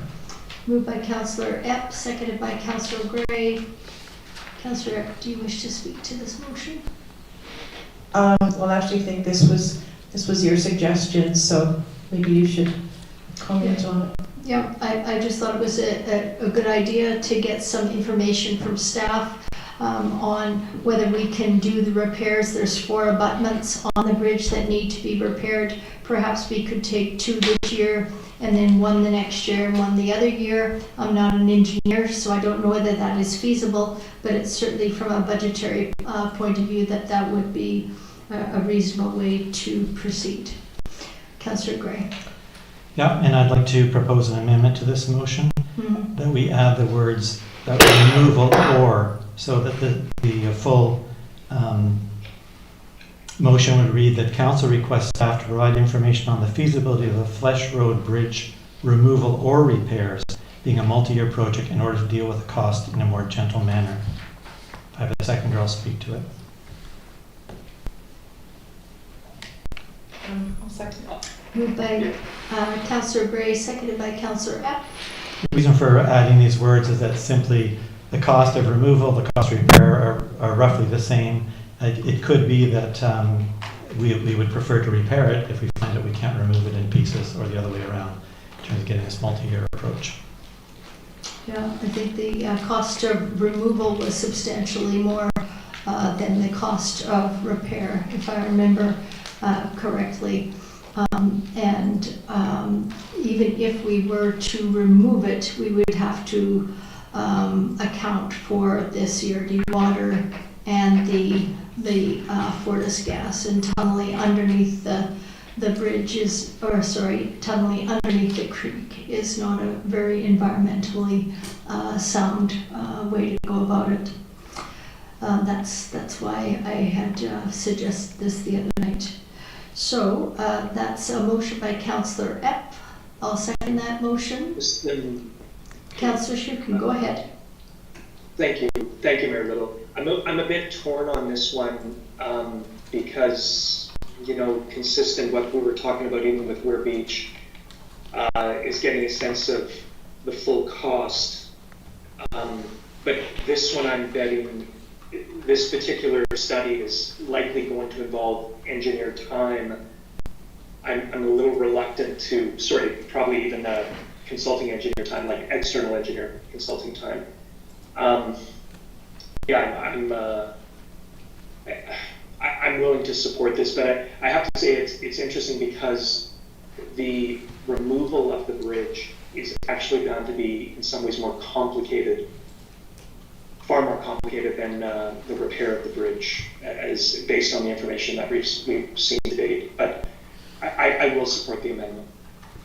Okay, so I'll call the question on the amendment, and that was to add removal and repairs being a multi-year project. So call the question. All in favor? I'm in favor. Gray, Shuken, and Epp. Opposed, Mayor Little. Another amendment to propose to the motion, and that is that we add at the very end, it says with the cost in a more gentle manner, and to continue on and seek legal advice on Flesh Road maintenance issues. And the notion here, Ben, there are a number of legal issues. We've heard from people speaking from the podium about various different concerns about whether or not our liability will be in this direction, that direction. I'd like some clarity on that, so that when this next hit the agenda, we can make a decision rather than seeking this in the next phase. Okay, anybody else wish to comment on the amendment? No? Okay, so Councillor Shuken, are you clear what the amendment is? I am, and I will be seconding it. Okay. Seeing there's no seconder of that amendment, there's no motion. I'll call, go ahead. If I could ask that that be placed on an in-camera meeting so we can continue the discussion at the next opportunity. Okay. Thank you. Councillor Epp? I have an amendment as well. I'm not sure how to exactly phrase this, but I would like to know the option that we had about the bridge and just keeping it open for pedestrian, cyclist, and equestrian use. I'd like to know a little bit more about, you know, how engineers would be able to keep the bridge safe as far as the deterioration and eventual, you know, falling into the creek idea for that purpose. And I mean, I know obviously now it would be fine, but we've never seen anything about, you know, how many years that would go, what would have to be done to the bridge as far as keeping it in condition so that it won't cause an environmental issue down the road. So I'm not exactly sure how to word that, possibly just to add, and the feasibility of maintaining the bridge as a pathway for pedestrians, cyclists, and equestrians. Okay, so tag that on at the end after gentlemen. Yeah. Okay, so moved by Councillor Epp, seconded by, I'll second that. Anybody else wish to ask any questions, concerns? Yeah, just Councillor one. Shuken? Thank you. And what I recall reading from the engineer's report is that the option to develop just maintain the bridge's pedestrian or equestrian access did not come with any structural support other than putting up the guardrails. So what the proposal was put up the guardrails, but monitor the bridge every 2 years to keep an eye on degradation. And so the price tag for that was $60,000, fair enough, but it didn't come with any structural supports as I recall. And this is where we got this, the concept that we're basically kicking this thing down the road, because there is going to come a time when it will degrade to the fact that there is going to be some remediation. So sorry, I just wanted to throw that clarification in, as I recall what the engineer's report said. Yeah, that's true. So at some point, it'll either need to be removed or repaired, whether we keep it open for a few more years and the next council deal with it. Councillor Gray. And so I'm good to vote in favor of the motion if feasibility means how long will this bridge last in its place? You know, that's the question that I think we're asking, is if we simply, you know, resurface the top of it, get it ready for pedestrians or bikes or horses, how long is that bridge going to stay there? Yeah. And that it sort of goes back to my initial question, removal or repair. It matters to me how long the bridge would last in any of these scenarios. Yeah, according to the engineer's report, it's not the resurfacing. The surface is actually pretty good. It's the 4 abutments. If you go down and look at the bridge, they're deteriorating. They're wooden. They're deteriorating considerably. There's one in particular that is quite bad that should be repaired sooner than later, and then the other 3 to follow. Councillor Epp. Well, I was just wondering basically if a repair capable of supporting pedestrians, for example, it doesn't seem to me that would have to be, maybe it would, but as extensive as it would be to barely vehicles.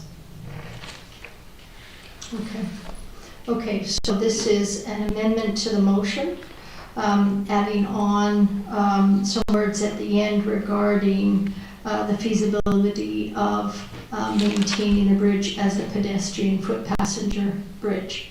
Is that right? Yeah, close enough. Yep. Okay. All in favor? All opposed? Councillor Shukin, how are you voting? I'm in favor. Sorry. In favor. So I'm in favor. Shukin, Epp, and Gray in favor. Little opposed. Motion carries. Okay. And on the main motion, let's have a vote. All in favor? Opposed? Thank you. Can we just go, what's the motion we're voting on now? Excuse me. Page 45. I'm in favor. Okay, I'll call the question again. All in favor? Opposed? Carried. Okay, thank you. We've got reports for action on page 47 of the council agenda.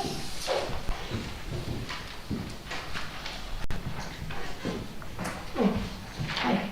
Sorry, I forgot about you. Thanks. Thanks, Ms. Tarnowski. Okay, on page 47, we have the Metchosin Museum Society Pioneer Museum License of Occupation Renewal. Intern CEO Tarnowski, would you carry it away? Thank you, Mayor Little. I am pleased to report that staff has been working with the president and vice president of the Metchosin Museum Society since September in anticipation of bringing forward this agreement in an amicable fashion.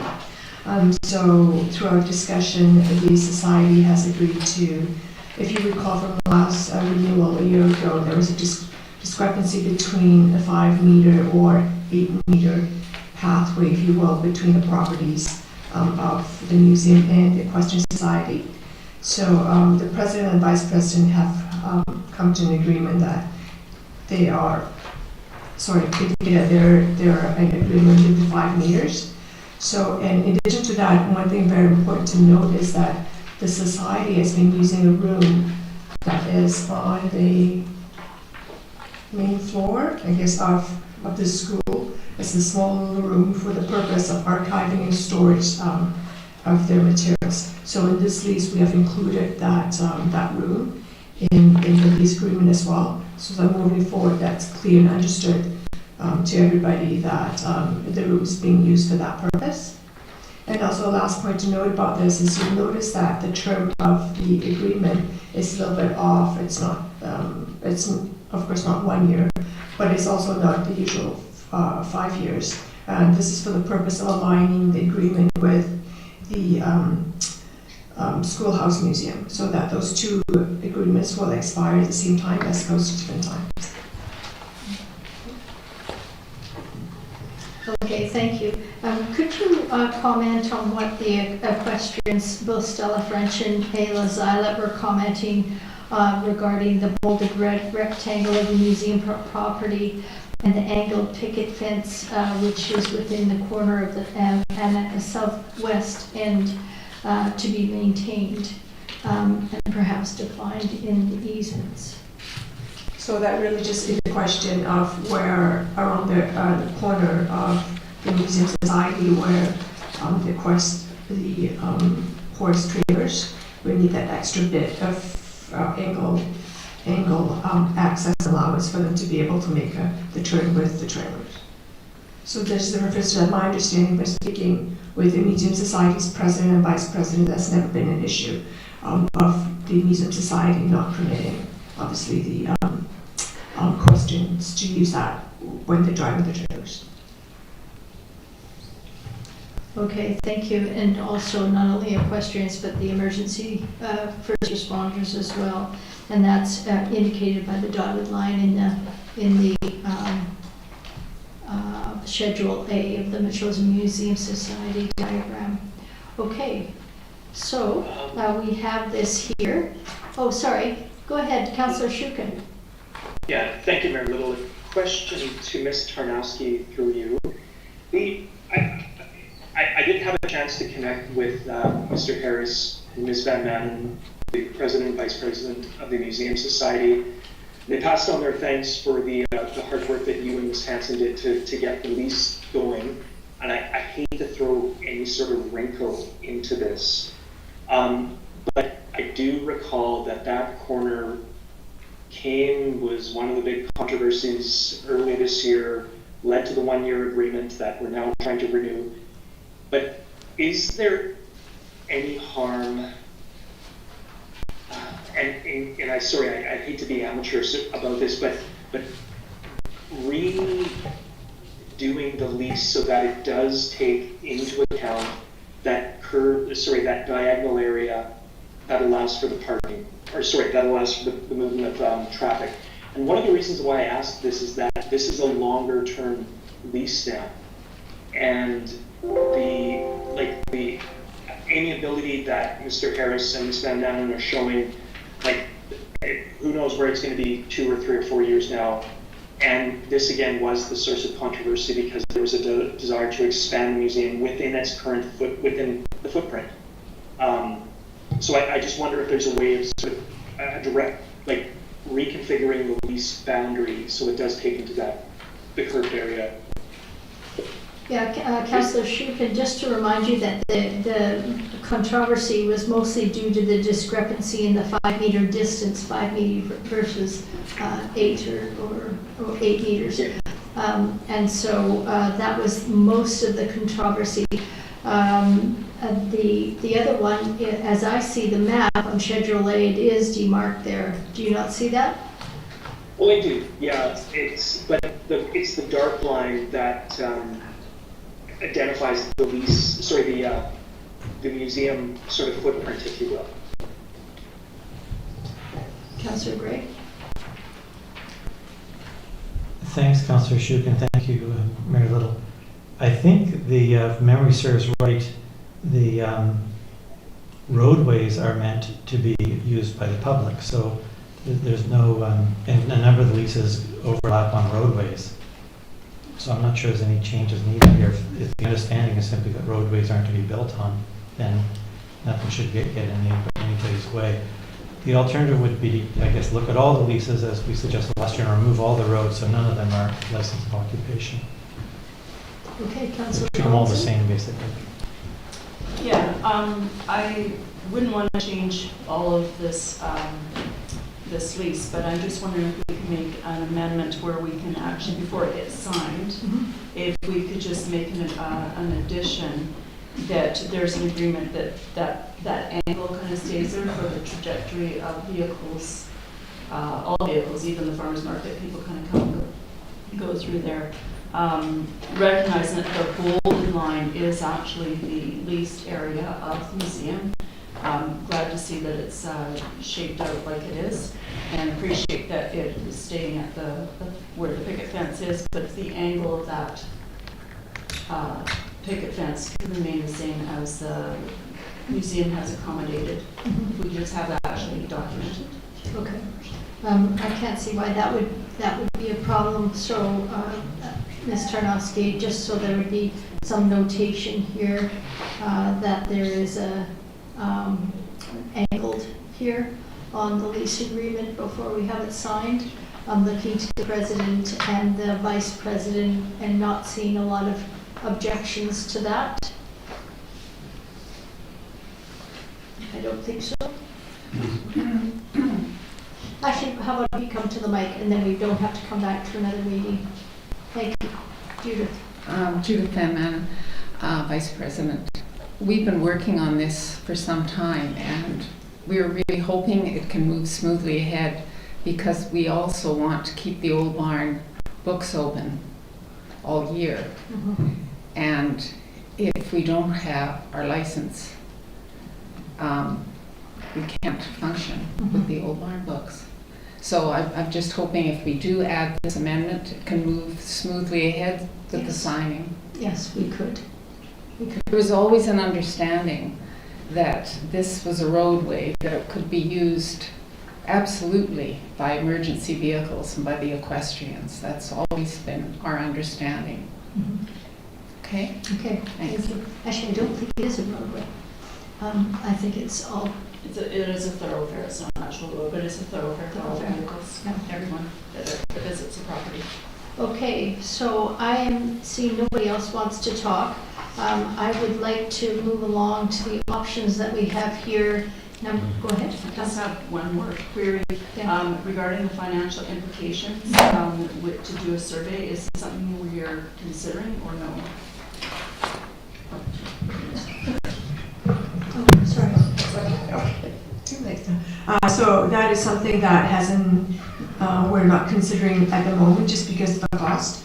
But although there is a lot of advantages to having the property surveyed, instead we're using a diagram that staff isn't exactly sure where it originated from. It keep continually manually adding any license needed.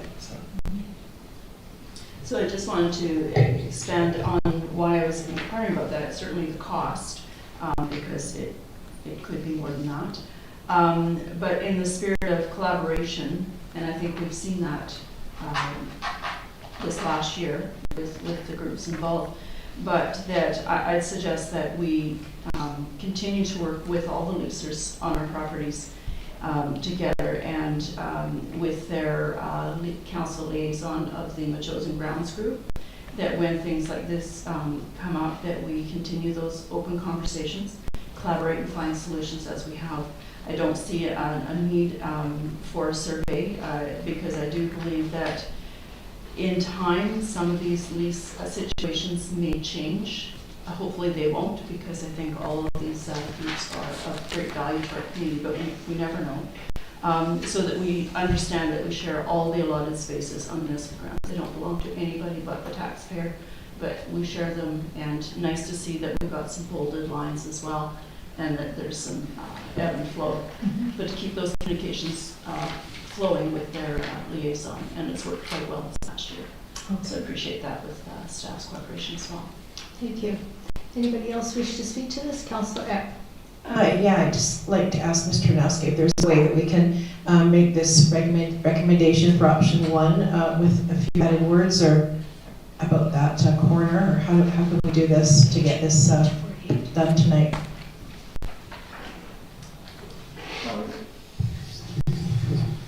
So through the chair, we could definitely do that. So it just really changing intention, putting in writing that that angle piece, if you will, of the property.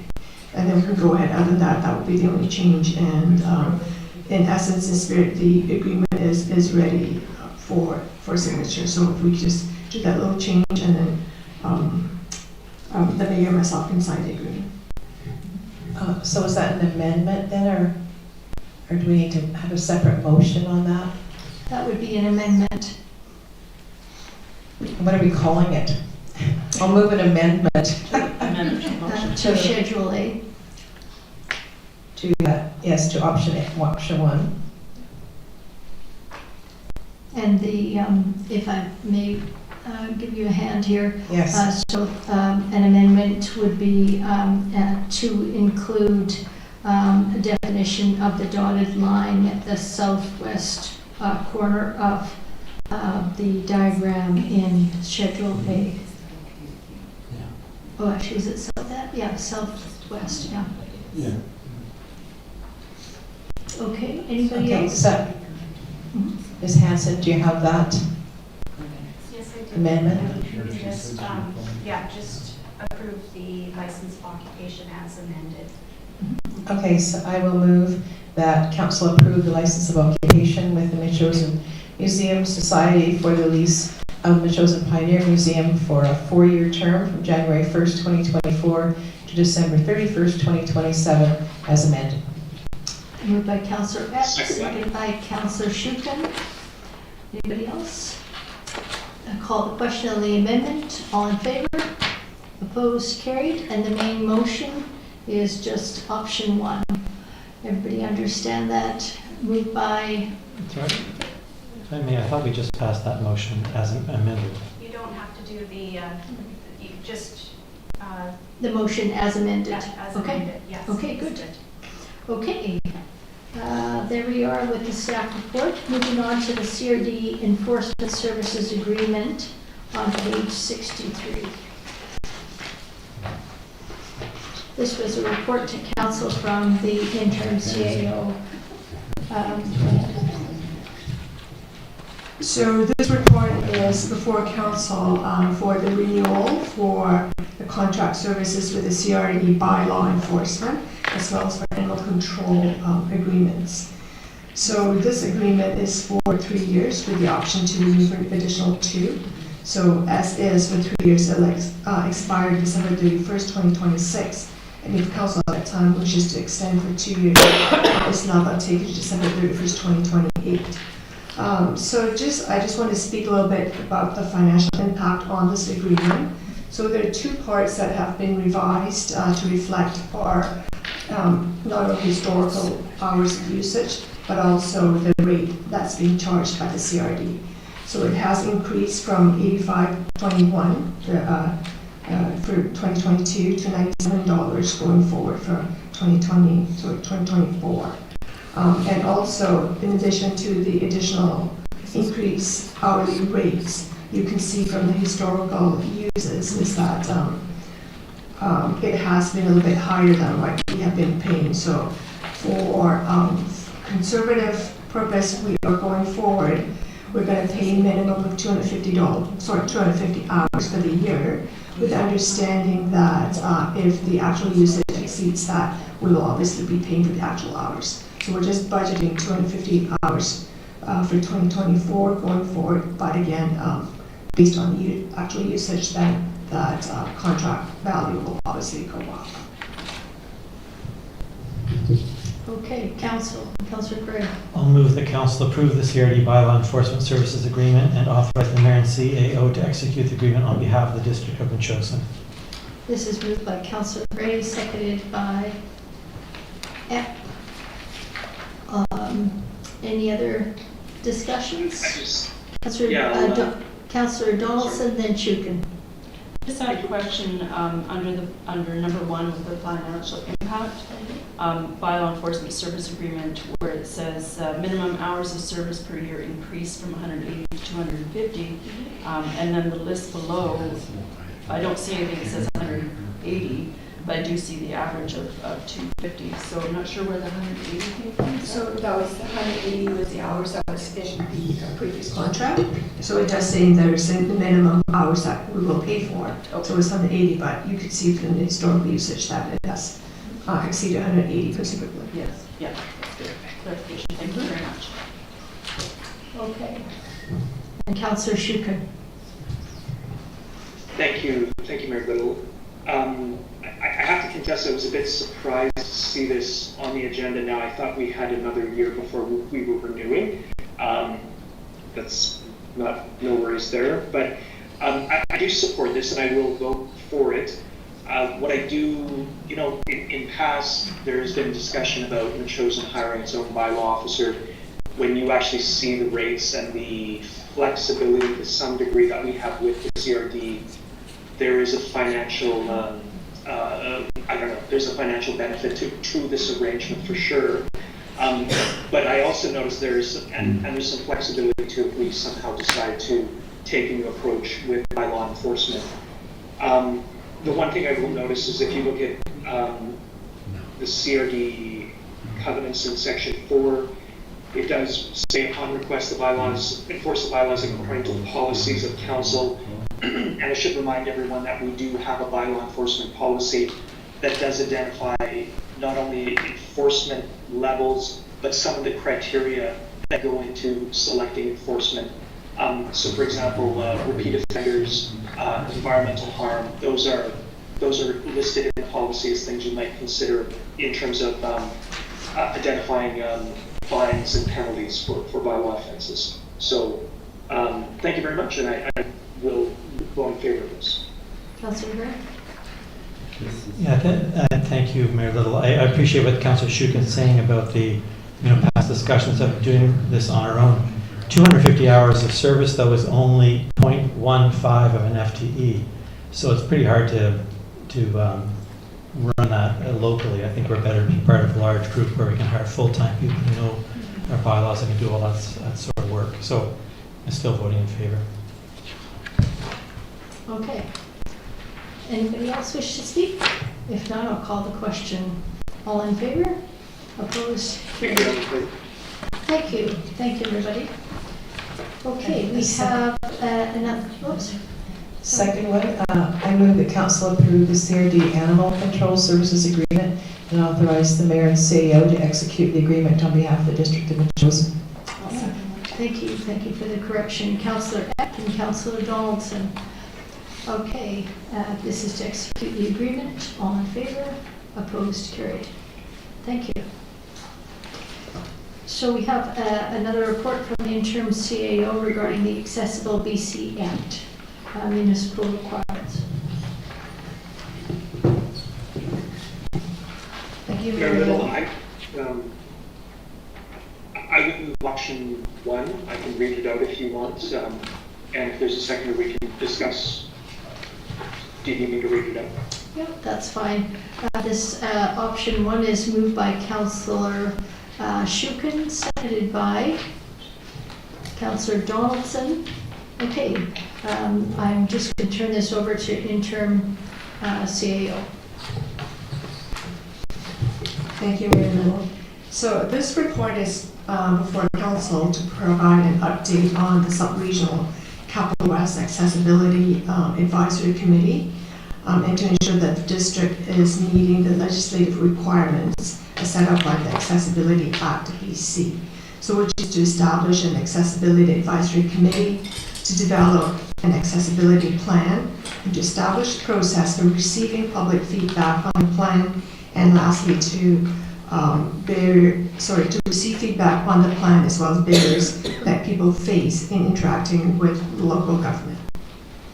So at the August 14, 2023 council meeting, council passed a motion to continue to participate on the joint, I won't say IACD because it's a really mouthful, committee with partners to include the West Shore municipalities.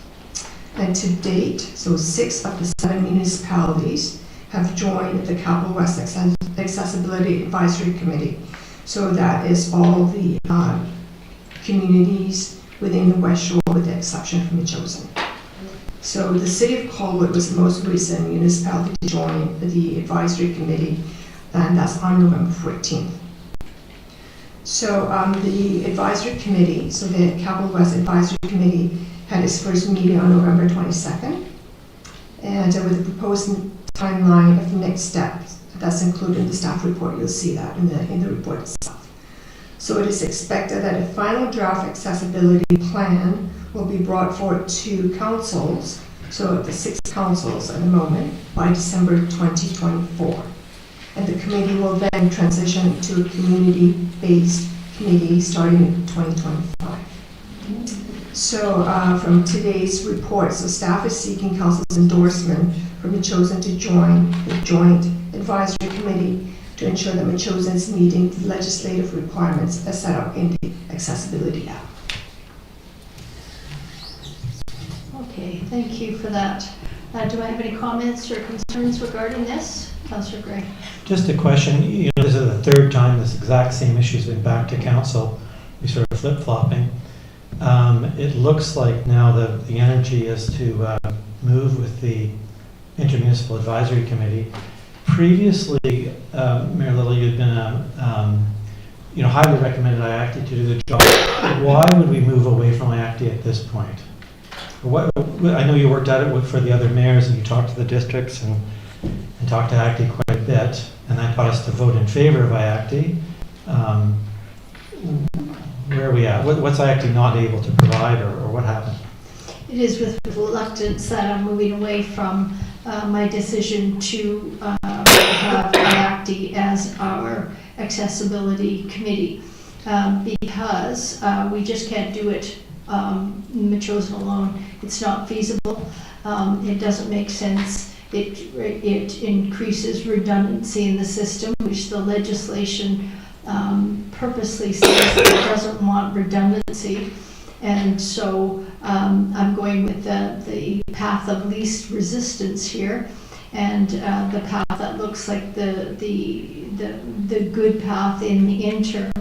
After a year, the Capital West will evolve into a community committee, and so representatives from IACTI and other organizations will be encouraged to put their names forward for that commission. So it's a decision of mine just because of feasibility, and it just is not. The Metchosin just can't do this on its own. It's just too much for staff. And so that it's better that the $10,000 go with the other $60,000 because there will be a lot of similarities between the communities. And staff is worried at this point that we're not meeting our legislative obligations. So I just want to move on this. So I guess we had 7 corporate officers who had advised us to do this in the beginning, and they couldn't see the value in IACTI in the end to do it, or just not suited for the role. I mean, I would say it a little bit clearer about why. The corporate officers felt that they could better get it off the ground, get it going, set out a framework. My objection to that was I thought that the people with lived experience should be the ones that would be deciding that. But that is not a sentiment that is held by all of the communities. And so I'm listening to the other communities and trying to keep an open mind. So there's some wisdom in that. And with that, I will be in favor of this motion. Councillor Donaldson. Yeah, I'd like to add to that IACTI has been working quite a lot on redefining themselves, and they've chosen to become a registered society, so that changes things considerably from my understanding. Mm-hmm. As far as being a separate entity like they were before, so that has certainly changed my role as well going into the future, although I still have connection with them. There was a lot of deliberations over the summertime on this, and a lot of working through terms of reference, a lot of going back and forth, and so sadly, this is where we are, but financially, this is our best choice. Anybody else wish to speak to this? Go ahead, Councillor Epp. Yeah, I think, I don't think that people with lived experience are going to be excluded at all from this committee. Originally, they're going to be, a staff committee, which is what we need to deal with all the provincial legislation and how it's all going to be organized. And then, as Councillor Donaldson mentioned, I think you did, that it was in the motion, but anyway, in 2025, that then they are going to be including the people with the lived experience and move it into a more community-based organization or committee once all those, the groundwork has been laid. And also, I might add that the Accessibility Committee at the CRD, which actually is redundancy, but anyways, they were subject to the same legislation that the province put down. A number of the IACD members did put their names forward, and a number of them have been appointed. And so they are being heard within the CRD, which I think is even better than being heard just at the West Shore level. Maybe just one follow-up through the chair. Councillor Johnson, if they become a society, do we still have a member on IACTI, or do we become a liaison to IACTI, or do we know yet? I'm not sure. I think it would remain the same because we have other societies. I mean, MACA is a society, right? Where we had they're not, who is a society? The Seniors Association, and we had a council liaison to the Seniors Association. So, okay. I'm going to call the question. All in favor of Capital West? All opposed? Thank you. Okay, that will make staff happy. To get that done. Reports for information. On page 91 of your council agenda, we have a report from Colquitt's. This was a letter from Caitlin Balser. Is it? No, sorry. This is from Jeff Howard to Caitlin. And I'll ask the interim CAO to walk us through this. So, thank you very much, Mayor Little. So I'd like to provide context as to the reason that this report is on the agenda today. In the past, we as the district have not been able to release the document or the report because it hadn't been finalized by the consultant. And I know there's keen interest from the community to get a copy of the report. So now that the report is finalized, it is put on the agenda for the public to access. And so the purpose of that is twofold. First of all is to try to mitigate further incurring or FOI expenses, which looking out to year end, we are anticipating that it's going to be $15,000 over the $10,000 budget. So primarily that was a huge driver of trying to mitigate further unnecessary FOI expenses. And like I said, the second part is that it's now finalized. I know there's keen interest from the community and council to have a look at the report. So it's absolutely just here for information only.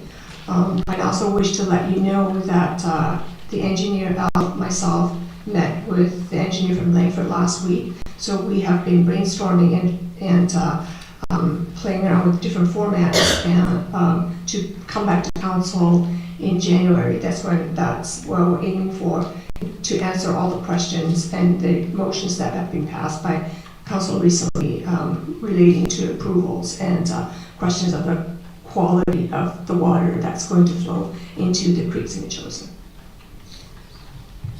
Okay, well that's good news. And presumably you'll also address the questions of the 1 in 10 stormwater runoff compared to the 1 in 200 in our Chosen rainwater bylaw, as well as plans of what's going to happen with all that water that we know is coming our way. Yeah, absolutely. So at this meeting that I mentioned earlier, the engineer will be present for the purpose of being able to answer questions. He can answer engineering questions way better than I can. So. Okay, thank you. Councillor Donaldson. Yes, some questions came up at public participation about us budgeting $20,000 for this engineering company, and it's my understanding that they have done some work for us? Have they done all the work that expected? Because I know that they had said they were overloaded with work and their schedules, and that we were going to look for another hydrologist. Can you bring us up to speed? Yes, I can. So through the chair, the Colquitt's Engineering has completed the scope of work that was given to them. So because there was additional requests for them to provide additional work and feedback, at such time they had declined because due to the workload. So you're right in that the RFP is currently out for another hydrologist to further provide us with a similar scope of service. So they've been paid the full 20? No, they've only, for the amount of work they've done, the invoice is less than $2,000. So there's plenty of room to engage a different consultant. Okay, thank you. Okay, Councillor Gray. Councillor Gray, then Councillor Shukin. Thank you. Yeah, I'm pleased to see this on the agenda and released in the way it has been. I think it has caused some confusion. We had some spirited comments tonight. This relates to work done in the past. So it's entirely, it was just an issue of people wanting to see the document. Jeff Howard recommended by a number of people in the community that he be the hydrologist. He did, I think, a thorough job here for the work he was asked to do. And the plans that were provided by the developer on Center Mountain were changed as a result of that. And then he's taking a look at that again. I think what I'm terribly interested in will be the next steps. In the report back and where we are in terms of project approvals, which my understanding is nothing's approved yet. So there shouldn't be much action on Center Mountain Estates at the moment. And then I'm hoping that we will be able to engage another hydrologist and or ecosystem specialist. The RFP's up on our website. People can look at it there and share it widely. So we might get a good people coming in to help us with the next phase of the project. Councillor Shukin. Thanks very much, Mayor Little. And I threw you a few questions to Ms. Tarnowski. And at the November 20th meeting, that is when we received the memo from Mr. Hurley, and there were a number of confusing statements in there, and I'll just read you one. The developer's consultant has been notified that no approvals will be forthcoming, as in from chosen, until the pond and other works are complete. And then council has since stated that no approvals, interim or otherwise, will be given until the entire project is complete. And so those statements are really confusing. And I'm glad to hear that you're coming back and Mr. Hurley will be there. But I feel like we've not had clarity on what he was meaning by those points. But I guess my question to you, has Mr. Hurley or yourself given the developers any type of approval or go ahead to move to the next stage, or an approval that would indicate that they can go ahead and start doing infrastructure development on the lands? I think in the interest of minimizing the possible confusion, again, bearing in mind that I'm not an engineer, I would, if I could respectfully suggest that we wait until the meeting in January presentation, so that the intention is to really come back to explain how an engineering project works in general, in terms of there's little phases, if you will, within a project. So I think with the engineer being present and the ability and opportunity for both council and the public to ask questions, I think that will, the intention is to bring clarity, and I just hesitate to, at this point, speculate on the questions that I may or may not be correct in answering. Okay, I do go back to the motion that we made on November 20th. I forget the exact wording, but it was a request of you to provide clarity as soon as possible on what Mr. Hurley's memo means. I'm beginning to get, to be honest with you, I do not have confidence that we are plugged into the development process to the level that we should be in terms of ensuring stormwater quality practices or best practices are put in place and incorporated into the design, and that we have a good sense of what the design of the stormwater management pond is going to be, but that's just one aspect. I think we all should expect absolute clarity by January. I think that there's an expectation and a determination with this council that we do get advanced stormwater quality measures put in place in that system.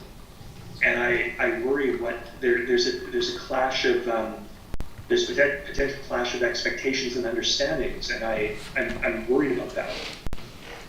And I'm sorry, Ms. Tarnowski, you're not giving me confidence right now that the work that is being done is actually effective work, and we're productively engaging with the counterparties, whether it's the developers that are engineers or even the City of Langford.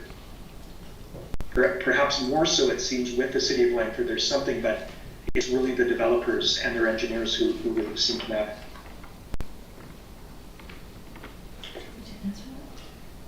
And I just, again, I will just say that I don't have any confidence, and I also don't know what other motions we can make to try and clarify where we are as a council on this. So I can confidently say that both Al and myself have been in contact with Langford.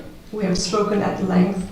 Langford is very, very clear as to the council's expectation of the quality and the quantity and all the highest possible in terms of environmental protection that council expects. So I obviously am not able to, speak very eloquently in technical terms for engineering, but there has been letter of assurance given to Metchosin, which will be brought forward at this meeting that I've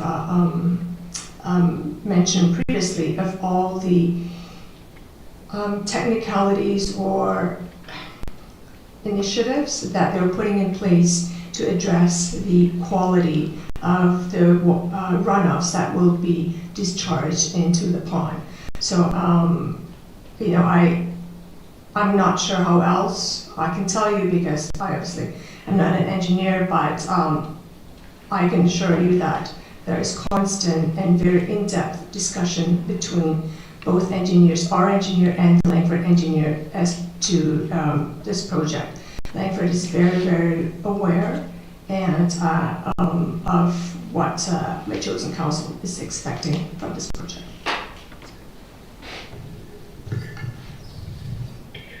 Okay, and also what I'll do is meet with the interim CAO and go over our previous motions so that it's crystal clear what has been asked of council going forward, so that those questions can be answered at the next meeting. That's okay. Councillor Gray. Yeah, I'm not sure the need for that. We've all received an email from Councillor Shukin, was it earlier today, with the motions laid out, so I think our CAO is well aware of what's going on, has given us a good explanation that she's bringing forward at an upcoming meeting, so I think we can leave it at there. Okay, anybody else wish to speak to this? No? Okay, so with that, I'll take a motion to receive this for information. Moved by Councillor Donaldson, seconded by Councillor Epp. All in favor? Opposed? Carried. We don't have any correspondence for action. Correspondence for information starting on page 95. We have A to C regarding the CRD water supply. And then we have a letter from Brian Sauvé regarding the ongoing issues of the Surrey transition to the police force. That's on page 105. And then we'll move to our bylaws, which is the report to council on the District of Metchosin Code of Conduct bylaw.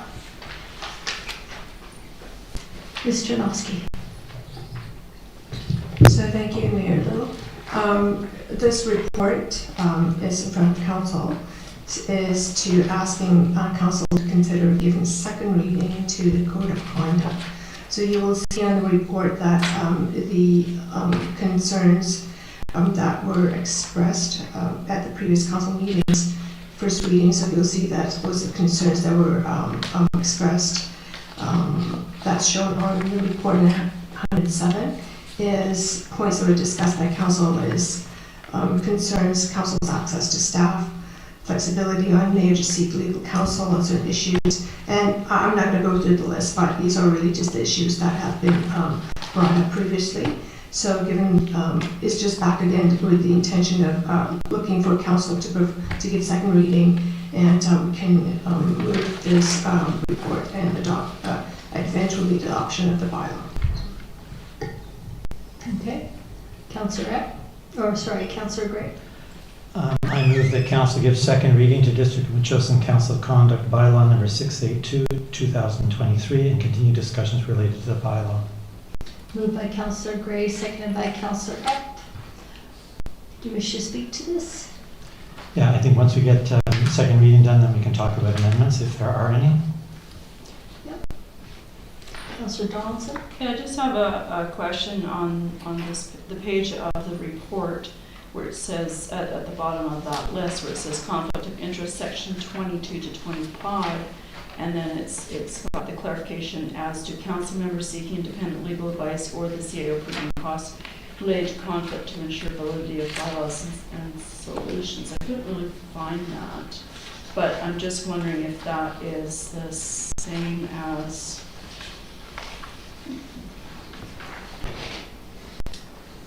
is that similar to number 11 under part 1 of conduct of elected officials on page 113? I know that that particular set of statements there was something of concern as well. That include the mayor as well as the CAO, and of course not other individual members. So I remember the discussion. If you go to conflicts of interest on page 115, the conflict of interest section runs from 22 through 25, and the discussion that we had was under 24B. Okay. And so it was the issue here that determine whether it's necessary to seek independent legal advice at their own cost, except where the chief administrative officer approves the cost if concerned about the validity of an affected bylaw or resolution with respect to any situation which may result in a conflict of interest. So I think we kicked that around and people understood that it may be the chief administrative officer may take one of us aside and say, oh, golly, you know, I think you've got a conflict here. Let's talk about it before you sit in a meeting and pass motions and such that may invalidate the bylaw or resolution. And that would especially kick in my understanding, is when you've got a big public process going on and you know, there's a lot of cost and a lot of attention. And so you want to say this, so the CAO says, oh, at that moment, unlike other moments where they just let you carry on and the chips fall where they may, this one is the chief administrative officer is just trying to save the cost and the reputation for the district to say it would be, you could have a conversation about that. Okay, so then if we go back to page 113, number 11, and it does say this in the report that part 1, sections 8 through 12 as follows: flexibility for the mayor to seek legal counsel on certain issues. So that's not written in here. Is that something that's going to be written in here? Because it's not updated, it is. I think if you look under sections 8 through 12, questions were raised. Number 11 is one of the 8 through 12 that was raised. So we should be talking about that today. So I'm just saying, are we updating this as we go along? Are we just making the notes and then updating the final, but voting as we go along? Right? Yeah, so once we pass the second reading, then we can start to make amendments to it. Yeah. I understand. Thank you. Go ahead, Councillor. Ms. Hanson had a comment. Just through the chair to Councillor Donaldson, we will, none of the changes have been made so far. Okay. Once council continues discussions and discusses making amendments, we'll bring back a track change bylaw before third reading. Okay. So you can amend the bylaw and then give third reading as amended. Okay, thank you very much. You're welcome. Okay, thank you. Mayor, Yeah, go ahead. Mayor. Go ahead. Yeah, on Ms. Hanson's advice and thought, I'm okay with moving this to second reading. However, we did talk about also doing some sort of workshop amongst ourselves where we would go through this, whether, I hate to throw another meeting at us, but whether it's a specific meeting or we carve out like a dedicated hour and a half to walk through this. It's a pretty complicated bylaw. And I think it would be good to get our minds collected and focused on this. So I would propose that as the next, next step with this after second reading. Oh, I agree. I think this deserves a longer conversation. The only problem with having it as a workshop is we can't move business along in a workshop. That's why we do this at the committee meeting, where we have staff here to take minutes and everything. So let's keep that point for a moment. Let's deal with the second reading, and then we can have a discussion on next steps, okay? Councillor Gray. I wonder if anyone seconded my motion. I did. Thank you. Okay, so call the question on second reading. All in favor? Opposed? Carried. So second reading has been passed. So next steps. I would propose a special meeting to discuss the Metchosin Code of Conduct. It'll be timely because, as I mentioned today, the CRD is just going through their process right now of Code of Conduct as well. They've identified a number of Code of Conducts that are pretty good. Sydney, Nanaimo, to name a couple of them. And so I would suggest that we have a special meeting to discuss the Code of Conduct. We've got some notations here. That notation, did you have a point, Councillor Donaldson? Tonight it was just about 8 to 12, right? Yeah, I just want point of clarity on those two. Yes, okay. thank you. Okay. Councillor Gray. I'm just going to say I'm not so fussed about a second meeting or third meeting or however many meetings it takes, but the agenda of the council meeting is set in our procedure bylaw. And what happens is we go through a number of things and then we hit bylaws, and we're meant to discuss them at normal everyday meetings as far as I know. And so I would think it's just a question of agenda management. So our next meeting, we slim down the beginning part and then we pick up bylaws seriously. I wouldn't see any problem in discussing this thing tonight and getting it done. It's not overly complicated in the sense of much of it is boilerplate, and we have already identified the, is it 4 clauses that concern people? And so I came ready to discuss those tonight. I'm just not sure a special meeting. This has been on our agenda for how long now? We've stopped it for months. And finally got back here and then let's not discuss it seems a bit weak to me. Well, we can discuss some of it. I don't think it's wise for us to rush through it this evening at 9:45 at night. That's not usually when the best decisions are made. So I think that what we can do is discuss it. Does somebody else have questions or points that they would like to add to the list? Maybe I'll just respond by saying it's set at the end of our agenda, so that's why it hits us late at night. We could deal with it earlier if you like. I agree tonight maybe it's getting too late, but we do need to manage our agenda so we can get things done. And the Code of Conduct has been many months now waiting for this meeting tonight, and that's why I'm a bit disappointed we're talking about a future meeting when, enough said. Yeah, that's fine. I'll leave that up to staff regarding the agenda management. And they've done an excellent job all year with the agendas, and I'll encourage them to continue on that vein. But I do hear you, having the reading at 10 o'clock at night is not the best. Is there anything specific somebody would like to add to this list here? I know that what I was hoping for with this bylaw is that it would be a bylaw, which it is, which is great, but also that the investigator, whoever that is, has the ability at any time within the investigation to call it quits, to say that the complaint didn't have merit or whatever.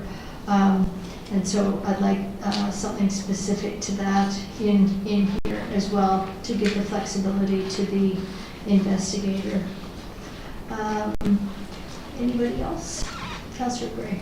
Yeah, I would just commend council to go to the CRD website, the Governance Committee, and if you look there, you will see comparisons between a variety of different codes of conduct and indeed policies of different districts and cities, and you'll see there also examples of code of conduct that have been written and adopted in various places.